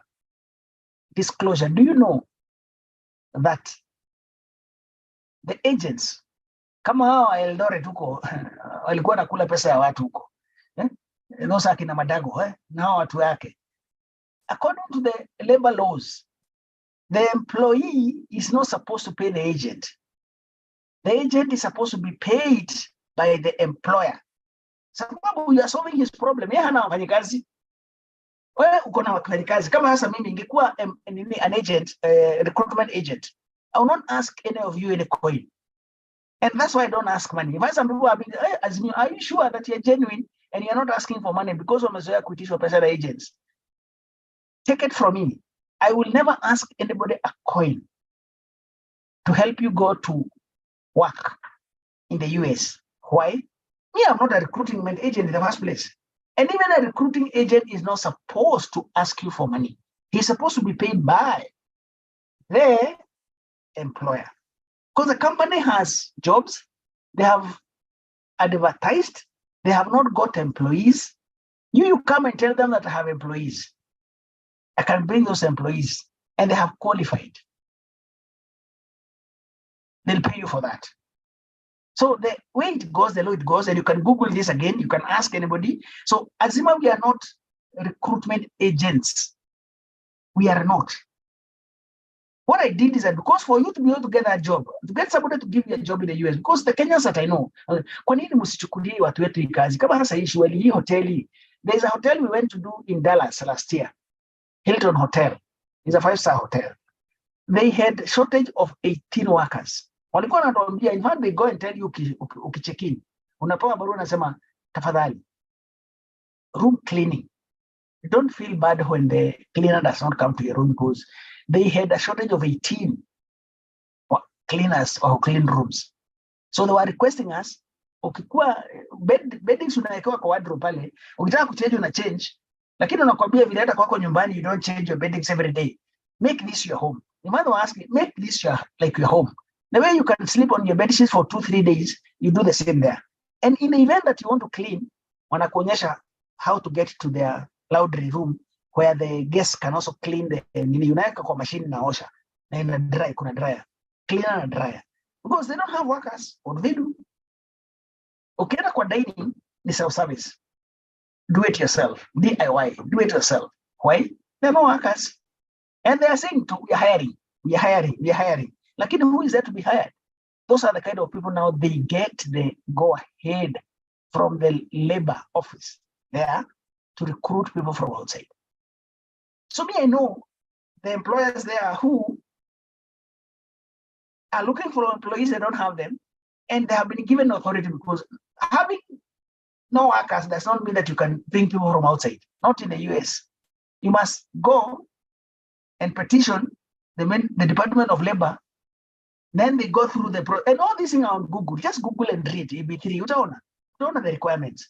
It's when you are now given the go ahead to recruit from outside, that's when this process begins. The advantage I have there, because I have got my people there, and they know who has already been given the authority, and as a letter out of kutoka nje, that's the one that we are talking to. Unataka watu aina gani? Anataka plumbers. Kama kuna watu wanataka plumbing, nitawaambia endeni huko, lakini lazima uko umesoma. And that's why I want more trainers to come and we train more Kenyans in other areas, like I'm training now caregivers, so that we can come on waiters. Me, I don't train waiters. I'm not authorized to train waiters, because even my college partner in the US, they don't train waiters. And for you to go and do a waiter job there, as well, quite trained how they do it there. The key here is that in every sector and every job, you need training. Now, I'm going to very clear schedule on what training constitutes to qualify. So if you have that, you're good to go. So once you have got an employer there who agrees to take up your transition from here to there, now they become your sponsor. You do not need, and this is very important, you do not need an employment authorization document, EAD. This is very important, because ukienda kule kama tourist, utaka kufanya kazi, you need an EAD. Ukienda kule kama visitor, utaka kufanya kazi, you need an EAD. Ukitaka kule shule, you are a student and you want to work, you need an EAD, employment authorization document. Why is it important? Because they want to protect their local jobs against competition from visitors. Yes, ulienda kule una visa ambayo haijakuruhusu kufanya kazi. So that means don't go and compete with the local people, the job that they are supposed to do. They control that. So when they have got more demand for jobs that they can be able to handle, they now give the EAD, authorization document for you to work when you're already there. See, when you're already there. So this EB3 visa does not require an EAD. Another advantage, big advantage of EB3 visa is that you can switch your employers. You know, there are some jobs that you get, you are held to the employer that took you there, and you cannot change. You cannot change your employer. So that's a limitation. Also, you cannot change from your state to another one. This one you can switch job position. Unaweza kama caregiver, unaweza wacha makazi ya giving, uende kazi ya waiter, ama ukue nurse, ama uende shule. You learn something else. You can become an engineer, you can become a doctor, you can become whatever you want, you can become a beautician. You are not limited. So this EB3 visa, and that one all is all in Google. I'm not creating this, tafadhali. 12 and I want you to read for yourself so that you can understand what it says. This is the American embassy. This is American government, the visa section. This is what this visa provides. But it's even better than green card. I don't know why Kenyans have not even discovered it. And it has been there, see it again. It's been there for unskilled workers. And here we qualify a lot of us in this space. And then it's not very complicated. So you can switch states. Unaweza ingilia Oklahoma. After 2 years, utaka kwenda kufanya kazi Washington. Au utaka kwenda New York. Au utaka kwenda Texas. The choice is yours. Nobody limits you. Utaka kwenda California. Sawa. It does not limit you. It enables you to work where you want and work there and settle there. You can travel in and out of the country. You can come to Kenya when you want. I feel very sorry. Watu wengine wako huko wanatengeneza pesa lakini hata mama anakufa. Your own mom, huwezi kuja mazishi. Sababu kuja utarudi. Hata mtoto wako. Kuna mwingine wa friend hata the daughter aliolewa and the way some visas. Mimi hapana. I wouldn't want. So this one enables you to come in and out. Another thing that you can bring in your family. If you are a man and your wife is here and the children, settle, you can bring them up. Or if you are a lady and your husband is here, ama watoto, they can come and join you. So this visa is actually very good. It is very friendly. So if you qualify for this, and how to qualify is to have a training by a US college that is certified to train people to get licensed. Then somebody gets you a job there from the employers who have been approved by the Labor Department to employ from outside. So there are terms and conditions which you need to observe. And they're not difficult. They are friendly. They are doable. So then the good thing is that after you have stayed for 3 years, you'll get a green card. And you see, if you get a green card after 5 years, you can apply for citizenship. You become a citizen, a US citizen. And I have got many of my friends who have become US citizens that way. So it is a progression, and it is there. It is not a favor. It is a government way of helping people to settle, and they are doing that. So now, more than that, now the requirements now for the EB3 visa. Yes, the requirement. What do you require to get an EB3 visa? You require a sponsor who is authorized by Labor Office to employ outside America. This is why I'm saying that at least now the Rona can help, because I have them. I have the people there on the other side. Due to my rapport now, the trips I've been making there, I don't just go to Angalia the Kennedy Center. When I'm really checking and kama rocket is exciting, it does not hold me so much. So I am able to do a certificate from state approved college. That one has said you can get it from online, and you can also get. Like now we give them for CNA only. So this is zingine sika your level. Lakini we are upgrading. We are going to get there. Lakini for now we've started with one. Hiyo ikishika vizuri, I will go to the next one. So we are still working up the systems to get ourselves into that space. Then you can be able to name it. Then you have to meet medical requirements, because they also do, like now in the health sector or even in hospitality, you cannot go to work in the public area kama they have not checked you for your health. Kama uko na any diseases, kama TB lazima apime TB, kama ni HIV lazima apime wewe. They also check if you have used hard drugs, narcotics and substance abuse. If you have done that, hiyo hakuna haja. Don't. Kama ni mtu unavutanga bangi ama ulikuwa kuvuta bangi, hauta qualify. I can assure you that hiyo atakushika. If you have any criminal record, again, don't try. Don't attempt. Where's he make? Not in America. Where's he make? FBI na CIA. Watajua. They do their own background check. That one, you don't decide who is going to do it for you. They are going to do it. It's a requirement. So it's going to be done.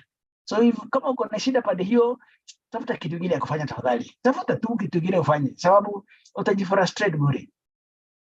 Then you have to, I have said, you have to be free from hard drugs. And of course, when you're going, sasa ukienda lazima uwe na pesa kidogo. Si ati utaitishwa backstage uenda redioni, lakini watakuuliza wewe, okay, you're going to the US. Ukifika huko, okay, who is paying for you ticket? Okay, utakaa wapi? Okay, utakuwa ukikula nini kabla upate mshahara ya kwanza, sababu you're not paid before. Utakuwa ukikula nini? Maybe accommodation utakuwa wapi? Utakuwa ukienda kazini wa namna gani? Because again huko hakuna matatu. Si kama hapa at Gong kuna matatu 111. Unaingia 111 na kupeleka Tao. Au unaenda hata Kiseri ndio upitia 126. Huko you need mobility. Sema utakuwa unaenda na Uber, okay, how much does it cost from where you stay to your workplace to and fro? Okay, utalipo after how long? Nowadays they're even paying every week. In the US, they don't pay monthly kama Kenya. Kawaida, they pay every 2 weeks, but nowadays there are companies which are paying every Friday. So, turnover si mbaya. You don't wait for too long. So, haina stress. Sababu, the waiting duration is not too long. Because the longer the duration, the more money that you need to demonstrate that you have to keep you going. So, then, you have the money to relocate. Ndio ukifika kule pia, ukifika kule unajua lazima uvae kiamerika. Hey, hello. Unajua kuvaa lazima uvae kwa njia inaonekana ni kama wewe fitting in. Usivae kama mshamba sana. So lazima tukue na pesa. Anyway, hiyo. And that's why normally tell people kujeni azima niwaonyeshe how to make money. We need people actually have advertised for jobs. Na watu they are not even applying. So sijui kwa nini kutosheka, ni kuogopa, ni kukosa skills, I don't know. Lakini we have so many jobs actually in Azima, and you can be able to tap in and make money, which can be able to help boost you. Boost your account ionekane iko busy, na pia ukuwe na pesa ya kufanya vitu kama utu. Hata ukitisha statement hauna shida. Unamwambia bank, can you print for me my statement? Print for me my and bigger stamp certified. Send it to me. So unakuwa sawa. So ukipeana hata ule unapatia akiangalia naona wewe ni mtu wa heshima. But they give you respect. Chapa. Hiki ndio si mbaya by the way. Sio mbaya. Ukikuwa nayo kwanza ikikuwa associated na wewe hata jina lako litakuwa mzuri. Kwa hivyo these are something that I would encourage you to think about, because pesa si mzigo by the way. So it has more advantages. Or the alternative, you don't have your own money, you can have an agent to sponsor you to relocate to the US. Here's a deal. Like now me, when I went this year, I got agents who are willing to sponsor people to go the other side. What they do is that they go and agree with the employer that they'll be deducting your money to recover what they paid for you, because I have experience here. Because I say one of the problem I'm having with my trainees, the one we are training caregiver, some of them had to kulipa fee ya $500. So unanicheza tu on $500. If you can't afford $500, kurelocate utaweza kweli? Hata wengine naangalia tu nawahurumia, because honestly unaona mtu ana struggle. Ile genuine. Unaona ile kweli ana struggle. Hii ni kidogo. Kama kwenda when I was going to the US this time in June, I paid $2,186 US. You can multiply that one how much? That time the dollar was costing at 142. Saiko 154. 2,186. So you can see the kind of money that is required on the next stage. So sometimes it's also good to manage your expectations. Manage expectations. Sababu sometimes unaona mtu ana strain at the very low level. Hiyo ingine ikikuja sijui atafanya nini. So sababu honestly, and that's why I negotiated, and I got the people who are doing this, and I came to learn later, because me, I didn't know. In fact, I was just trying to find a way that my people can get over that, because I can see that some of them who are very good and they can fit in, I see.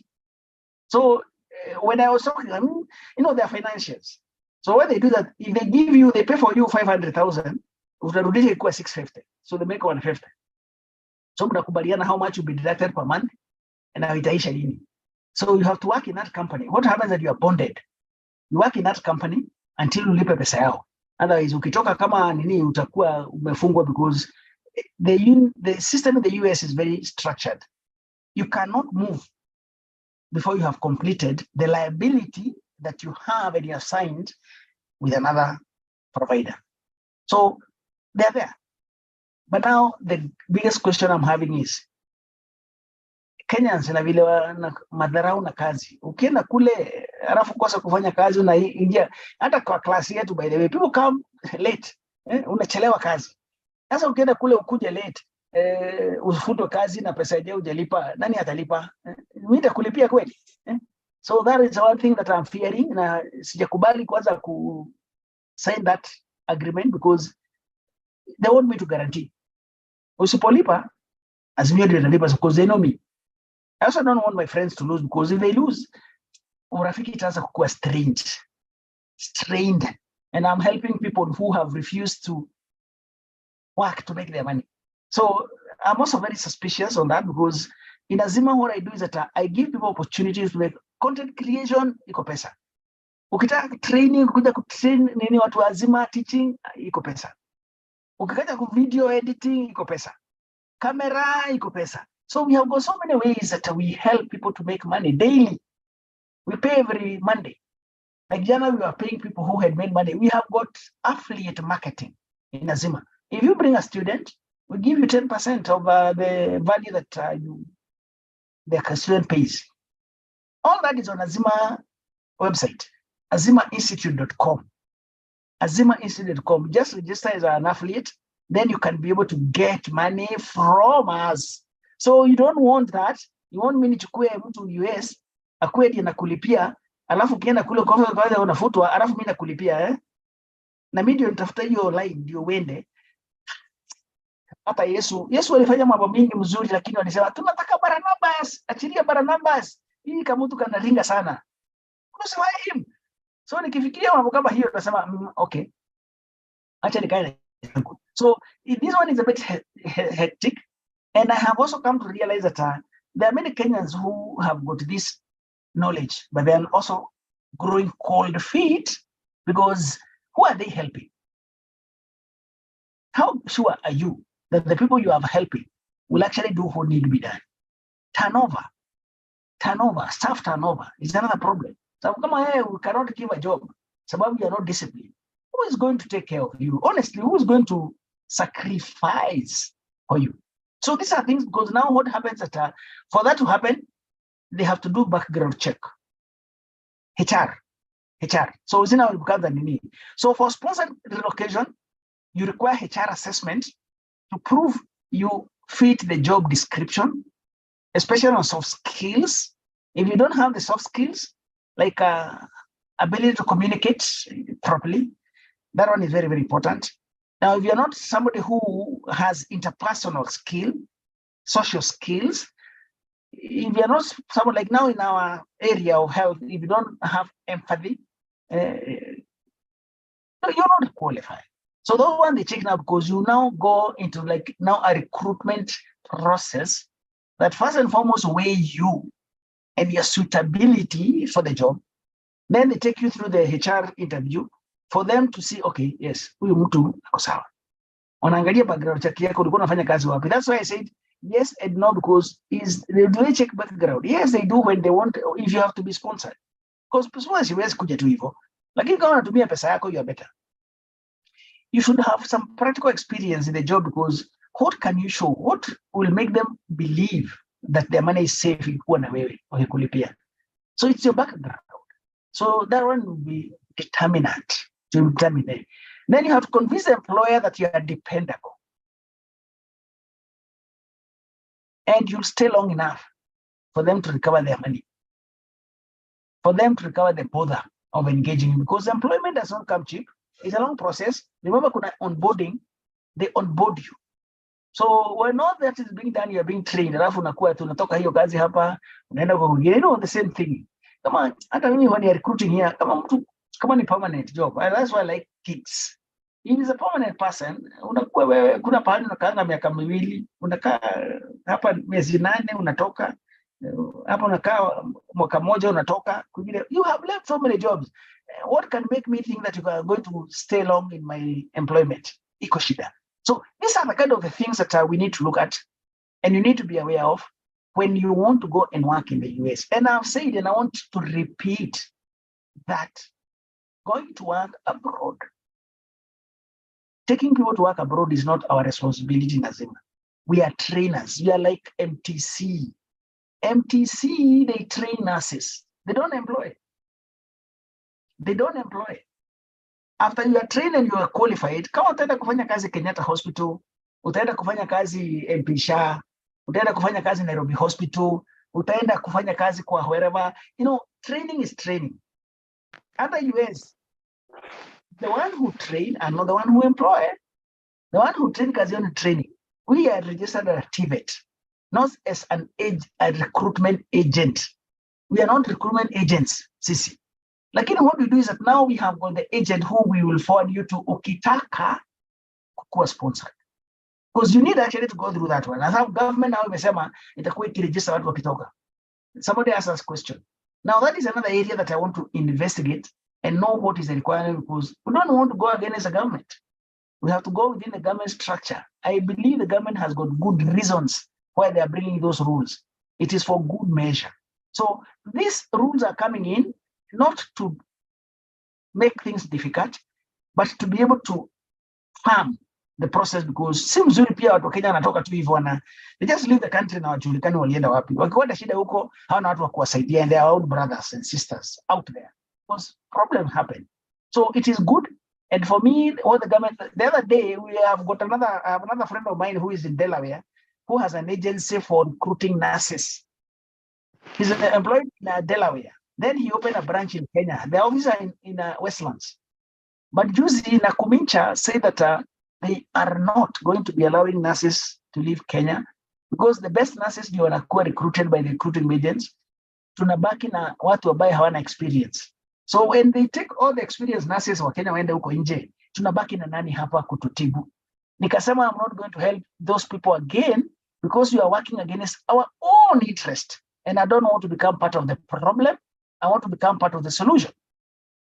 So for me, I would want to do things that are going to boost our welfare, not against our welfare. And that's it. So for me, if they say it is impossible, it is not impossible. It is impossible for them, not for you. I've seen this happening really in my life, and nothing is impossible so long as they're in it. So thank you very much. I want to give it back to my co-host so that we can now see questions come in, bring them, and read the ones which are already in the chat box. We do what we need to do. So any question that you have, bring them now. Over to you, Elisa. Okay. Wow. There is good evening. There was just a very nice comment here. Very informative session. Thank you, Coach. Then Doreen is asking, which job do you have in Azima? Many. I have said that content creation. One job that we always have is content creation. Like right now, we have taken our training online. And for us to be able to get a program uploaded online, there's a lot of content to be created in the format that it needs to get into the online. And you can go to azimainstitute.com and see the ones that we have already done. We have got 47 programs and only six out of 47. So you have 41 that we are looking for people to do the content. Then you have the training. Go train, and we give you content because content creators create content. Trainers, like now what I'm doing, that's another level because we pay them. And we pay per hour, we pay 1,000 shillings. So if you do 2 hours like that, nimekuja 8. Sasa namaliza 2 hours. I get 2,000. So nikipata 2,000 Monday, Tuesday, Wednesday, Thursday, Friday, 5 days, that is 10,000. By the end of the week, the end of the month, 4 weeks, you have got 48,000. From Azima tu. Na ukifanya mbili, moja asubuhi, moja kama leo asubuhi nilikuwa class in the morning, niko sasa hapa, nikifanya mbili you get 96,000. every month ikiingia kwa account from now ikifika June wakati tutaenda summer itakuwa ni pesa ngapi? And this is what I have been telling people. There's a lot of money. Ukifanya videos, we are looking for video editors. If you know how to shoot video, or you know how to do video editors, or you have a good voice, you can play the role. Because right now when you're training our caregivers, we are using videos which are made na uko majuu, na accent ya na uko majuu. I got some money to shoot our own videos. But where are the performers? You can't shoot videos without the people who are going to do that. I can't do everything. I don't want to be the one playing this role. Then again, you cannot be alone. You need to role play. So the cameraman atakuja na video yake at a record. So you do the role playing, you do the narration so that you can now be able to explain those skills that people need to know in caregiving. Sipati wapi. Sasa, I don't know, Kenyans. Anyway, that's a story for another day. Next. Okay, how much do you need for relocation money? How do you acquire practical experience for a CNA? There are several questions. Do I read all of them? This from one person, or I read each? No, read all. Okay, how much do you need for relocation money? How do you acquire practical experience for CNA? How long is the immigration process after completing CNA training? How much is the recruiting agents charging? Do we need to go through the agency? The last one, and yes, it is good to go through the agents because you see now, I don't know what the rules will say about the government. And see, that's an area that I'm not also very conversant with. I'm learning now. Because me, I know vile wa Kenyans wanakuwa, ukipata visa unaenda. Pia when I want to go, kuna mtu ananiuliza. Na ni wengi naendanga nao wanabaki huko. See, so long as you have a visa unaenda pande ile ingine kwa sawa. Na visa ya Kenyans ni 5 years. So nimekuja kujua, there is a rule that if you're going as a worker, you're migrating, there is a process with the government and you need to work through an agent because if it's employment, isikuwe ni mambo ya human trafficking. Because of human trafficking, there's a requirement. So that one is a new area for me as well. But so I would recommend it is good too. Do they charge? They don't. They're not supposed to charge you because they're supposed to charge the person who they are helping to get employment.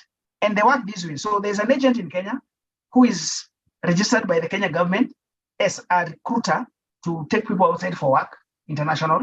They work with another one in the US. The one who is here cannot work directly with an employer in the US. They work with an agent who is also approved by the US government there. So there is a relationship there that goes. So yes, iko, lakini I say that they don't charge you because they'll be paid by the employer the other side. So they have got, that is actually a relationship. So even nilikuwa nasema hii akina Madago, they were actually cheating people there because they should not have been asking them to pay because they are paid the other side.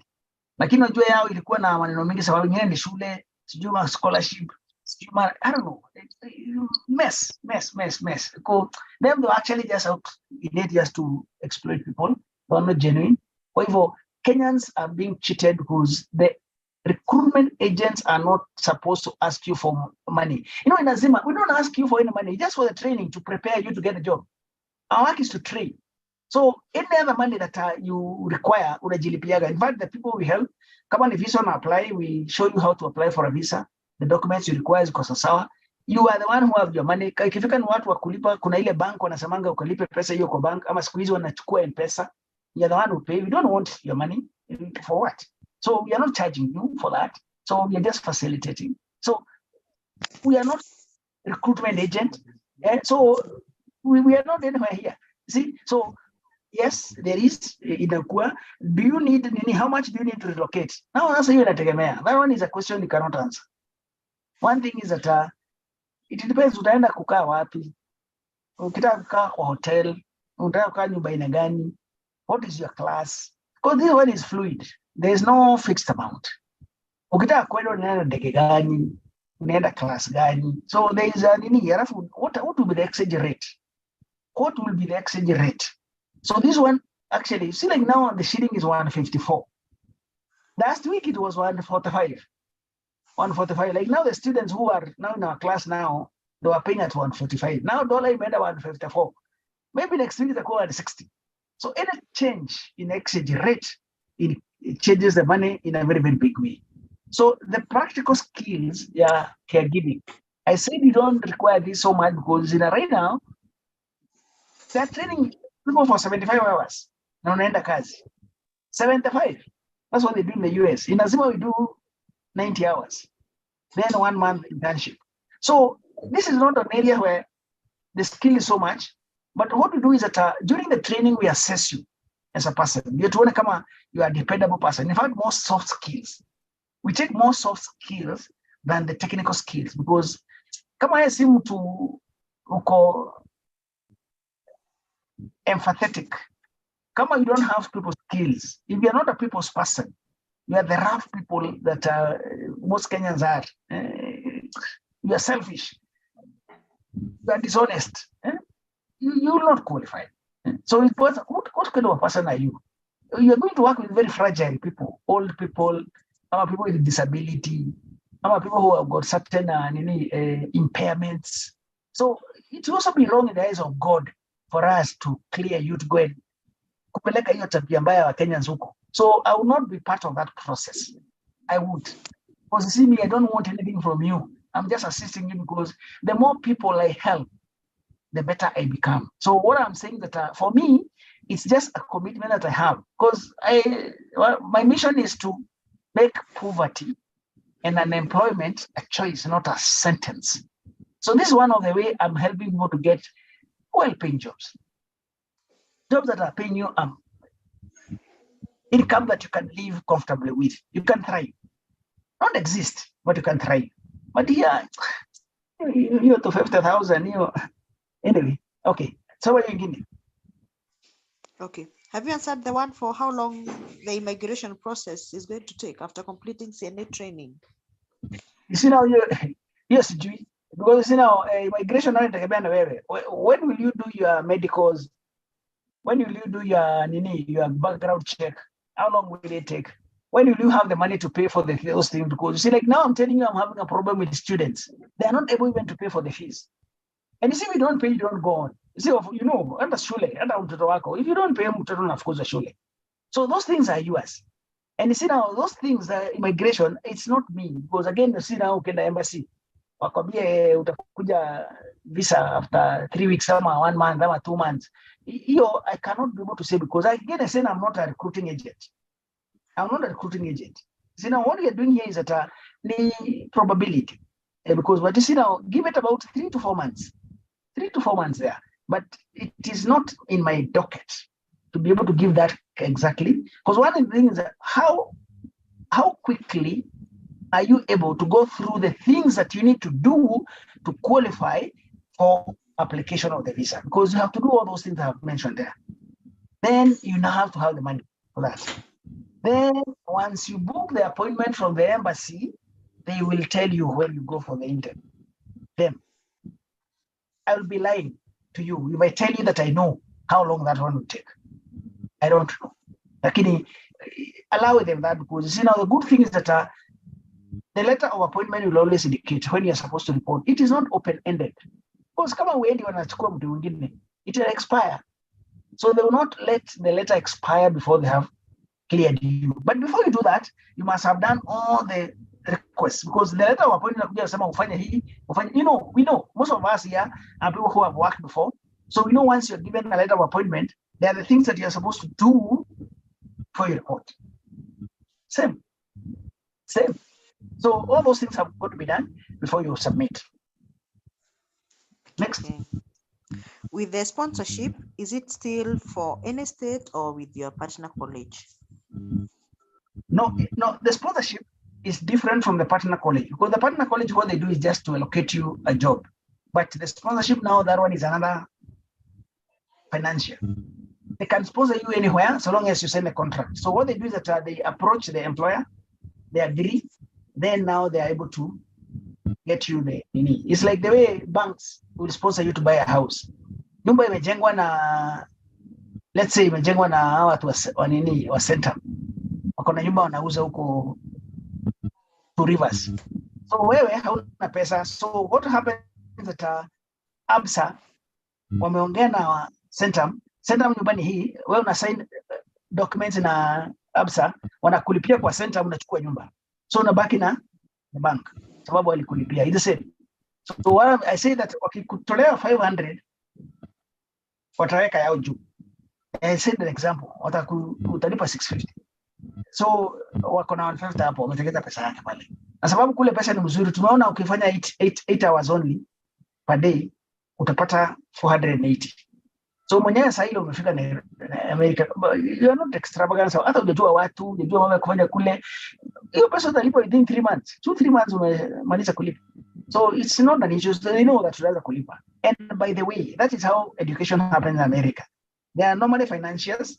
In every college unapata kuna financiers. Ukifika hapa unataka college, umekuwa enroll, financing hauna pesa, unachukua pesa hapa unalipa because unajua jobs are guaranteed. Ukimaliza utaenda job. Ukienda job inakatwa. So there is that tie in. Okay. Next. How long does it take to relocate your family? Again, that depends on you because it's very expensive to have a family in the US. Very expensive. So if you have got babies, kwanza, you see, like now my friend, one of my friends, this time, and I give you a house help, and I'm looking for $1,000 house help. Nakupata this is rahisi $1,000, and you cannot leave your child with a kazi. It's open. You can even go with them. You can live here with them. The visa allows you to do that. But the question is, ile nyumba unaenda kukaa kule, houses are not cheap in America. So the more baggage you have, the more, because most of the Kenyans wale wanaenda, mnaenda mnashikana kama watu watatu, mnachukua one 3-bedroom house. So kila mtu ako na bedroom yake, lakini mnashare kitchen na sitting room. Mpaka mna settle. So it becomes easier ukienda peke yako, unless also we don't come from the same family. Anda hapa tuko watu wengine wanatoka pahali relationship yao na pesa si mbaya. Kama pesa iko, it's okay. So this one again is a personal. Hakuna one card that suits all. But I can tell you, and you can just Google, make Google your friend. Just Google 1-bedroom house, 2-bedroom house, in which state, in which town. Watakuonyesha, utaziona pale. So you can imagine when you have a family. Food is not cheap there. So ukiangalia hizo maneno, tena shule, mtoto anaenda shule. So there are many things, many factors that comes in, but the visa allows you either to go with your children or you can now call them in when you settle. Next. Okay. How can Kenyan registered company become an recruiting agent, and how can they link up with a US agent? Ask again. How can a Kenyan registered company become an recruiting agent, and how can they link up with a US agent? No, to become a recruiting agent in Kenya is very simple. There is a body that does that. In fact, already have talked to Nini. In fact, I was in a meeting today because I'm trying to make sure that we have got the whole process going, because I have got the people in the US now and I have the financials. But here in Kenya is where now I get people who have already have the license, because I don't want to do that work. And because I want to connect the system to work, already I'm sitting with them. So if anybody want to register a recruiting agent, I can say by me, I can introduce them to the people that are doing that, because that is not my area again. But I have started meeting with them because it's necessary. Because I don't want to do the recruiting personally. I want to train. I empower people. I empower you and prepare you to be ready. So if you want to go through that route and you want to be sponsored, is good. That's why I'm doing this. So there is a body that is supposed that does that under the Minister of Labor. Me, I work with the Minister of Health because I'm in the health sector. Like in here is another ministry. There is a body that does that. There is the process they go through it, so it can be done that. To get in touch with the recruiting agent in the US, that one we can also help because I've got people on the ground. That's what I'm saying. The advantage I have is that I have got people who have bought my trust on the other side. So I'm able to connect that. So there I can assist, but also you can Google. You can Google and approach them. Ask and it shall be given. I didn't know Oklahoma College of Healthcare, Inc. until I went to this college. And I want to get a rapport with the director. So even when I asked him, he was able to consider my request. Like it happened. So again, if you don't ask, you don't get. And if they say it is impossible, it is impossible to them, not to you. Make it work for you, and it will work. Okay. All right. I understand CPR is part of the course. Do you get a CPR certificate separately? No, from us, no. It's one. Okay. But if you go to the US, like me, I have got I got a different one, and that's another college I went to. When I was in the US, after I did my CNA, I went and did 2 other courses. I did CPR and I also did first aid. These are different licenses. This one is for CPR and this one is for first aid. So I did this separate. And the one that I got for CPA from the college, Oklahoma College, is this one. So this one is for the training for the CNA. I can work in the US. Then I have got now this one for CPR, and I have got first aid and American Society.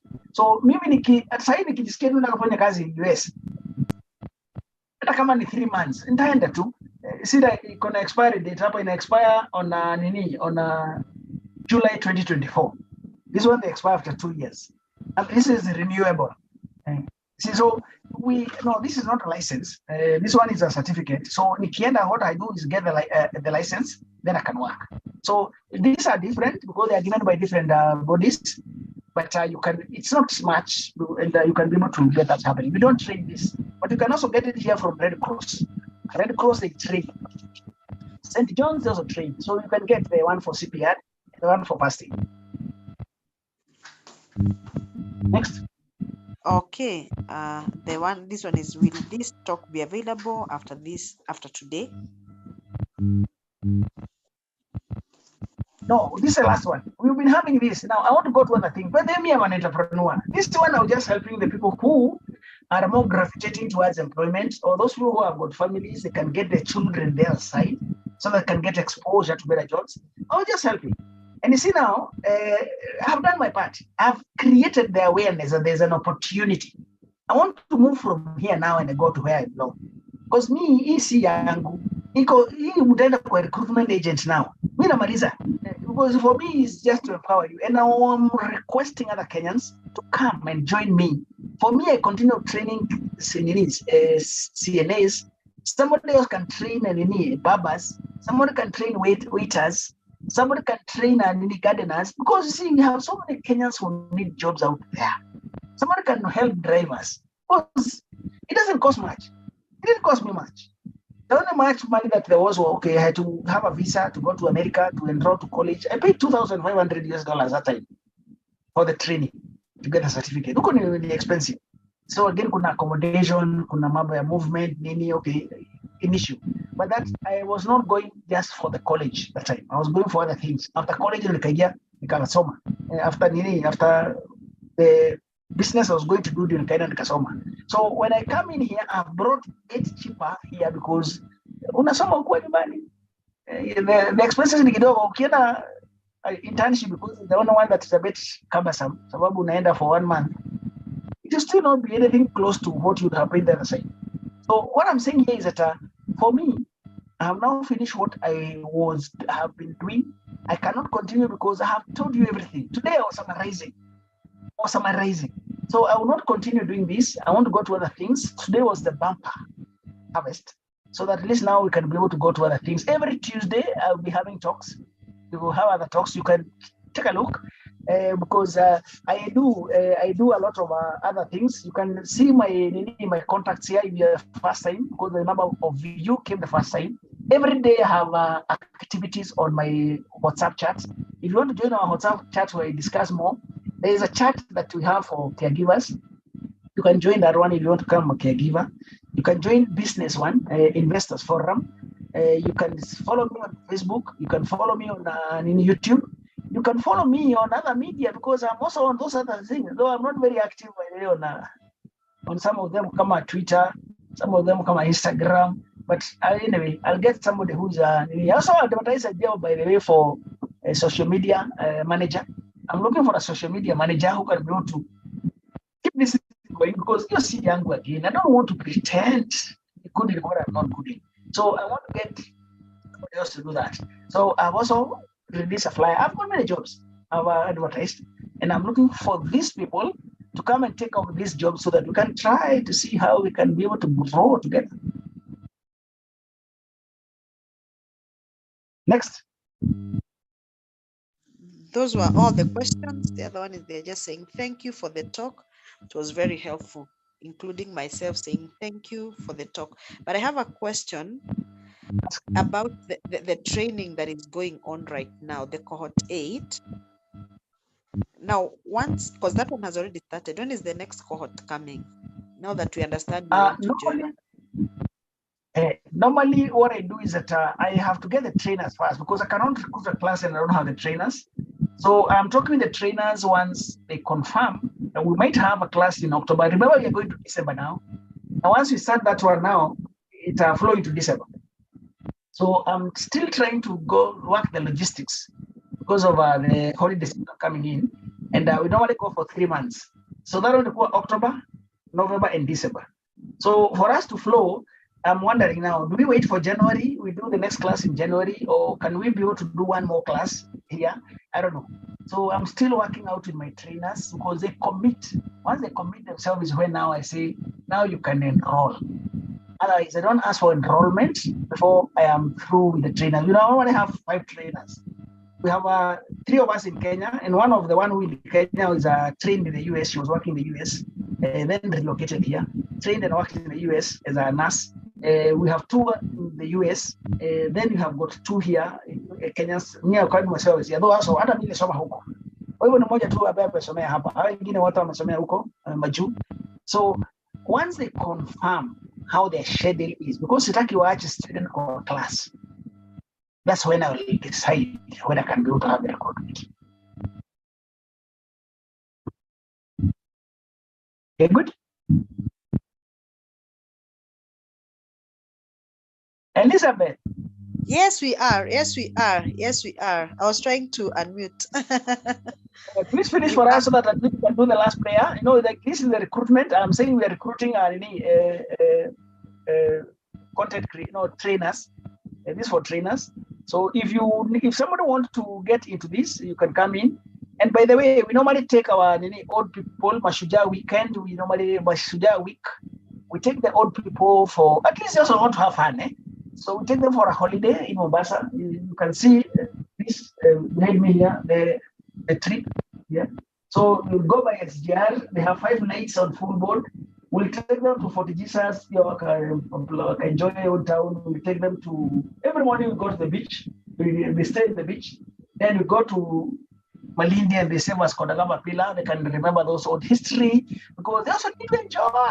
Oh yes, they need to. So we are doing this to be able to put life into their ears, not just having long life, but also have fun because it is social. I said I'm a holistic wellness champion, and one of them is we help people to enjoy their life on planet Earth.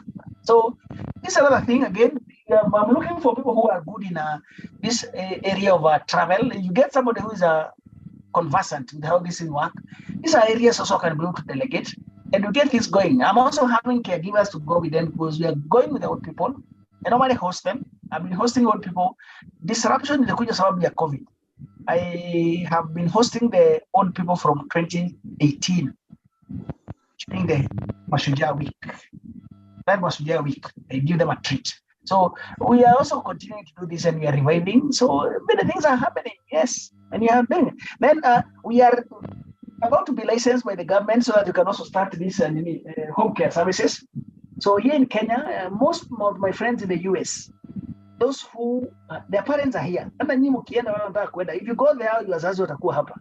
So they want their parents to at least be taken care of by somebody who knows what is doing. Si ati ni bibi ya brother yako yanaangalia mama yako ama sister ule amebaki nyumbani yanaangalia mzee na hata hajui na ako na shida zake na stress zake. We professionalize caregiving. So we'll be having this work and I can see the kind of services that we are doing here. So we are going big into this space and we hope that soon we are going to be giving better services. But this one we are yet to be licensed. because it requires a licensing here also. You can't do it without a license. So once you have been licensed, now we'll make it easier, because I know most of you cannot travel. You have small children here, you cannot leave. You have a husband, you have got a wife here, you have a family, you are working, you have a job that you cannot leave. This essential level of care does not require full time, because you can also decide which hours you'll be able to get available, and we pay per hour. You are paid by my friends in the US in dollars when you're here. So those people who do not have money to pay for their relocation, you have two options. You can work with us, and the money then you can pay for yourself, or you can get the other one, which you can get a sponsor to pay for you. Then it will be deducted from your pay if you meet the threshold. So we are trying to make sure that nobody is limited. Leaving no man or woman behind is our policy. So thank you very much. I hope the session was good and has helped you. If you want to continue engaging with me, feel free. I'm available, able and willing. This one is being recorded. You can get a copy of this, but I will not be talking about this in the next session because I've done that now. So let me go to other things, because it is important that we grow to the next level. Thank you very much. Okay, thank you, Coach. We don't have any more questions, so maybe we can just end the session. Over to you again. I have said my last words, so I have just told you we're going to continue next week on a different topic. I've said it, so you can now get us somebody to pray for us, so that we can now call it a day, a night. Okay. Can Faith then pray for us, please?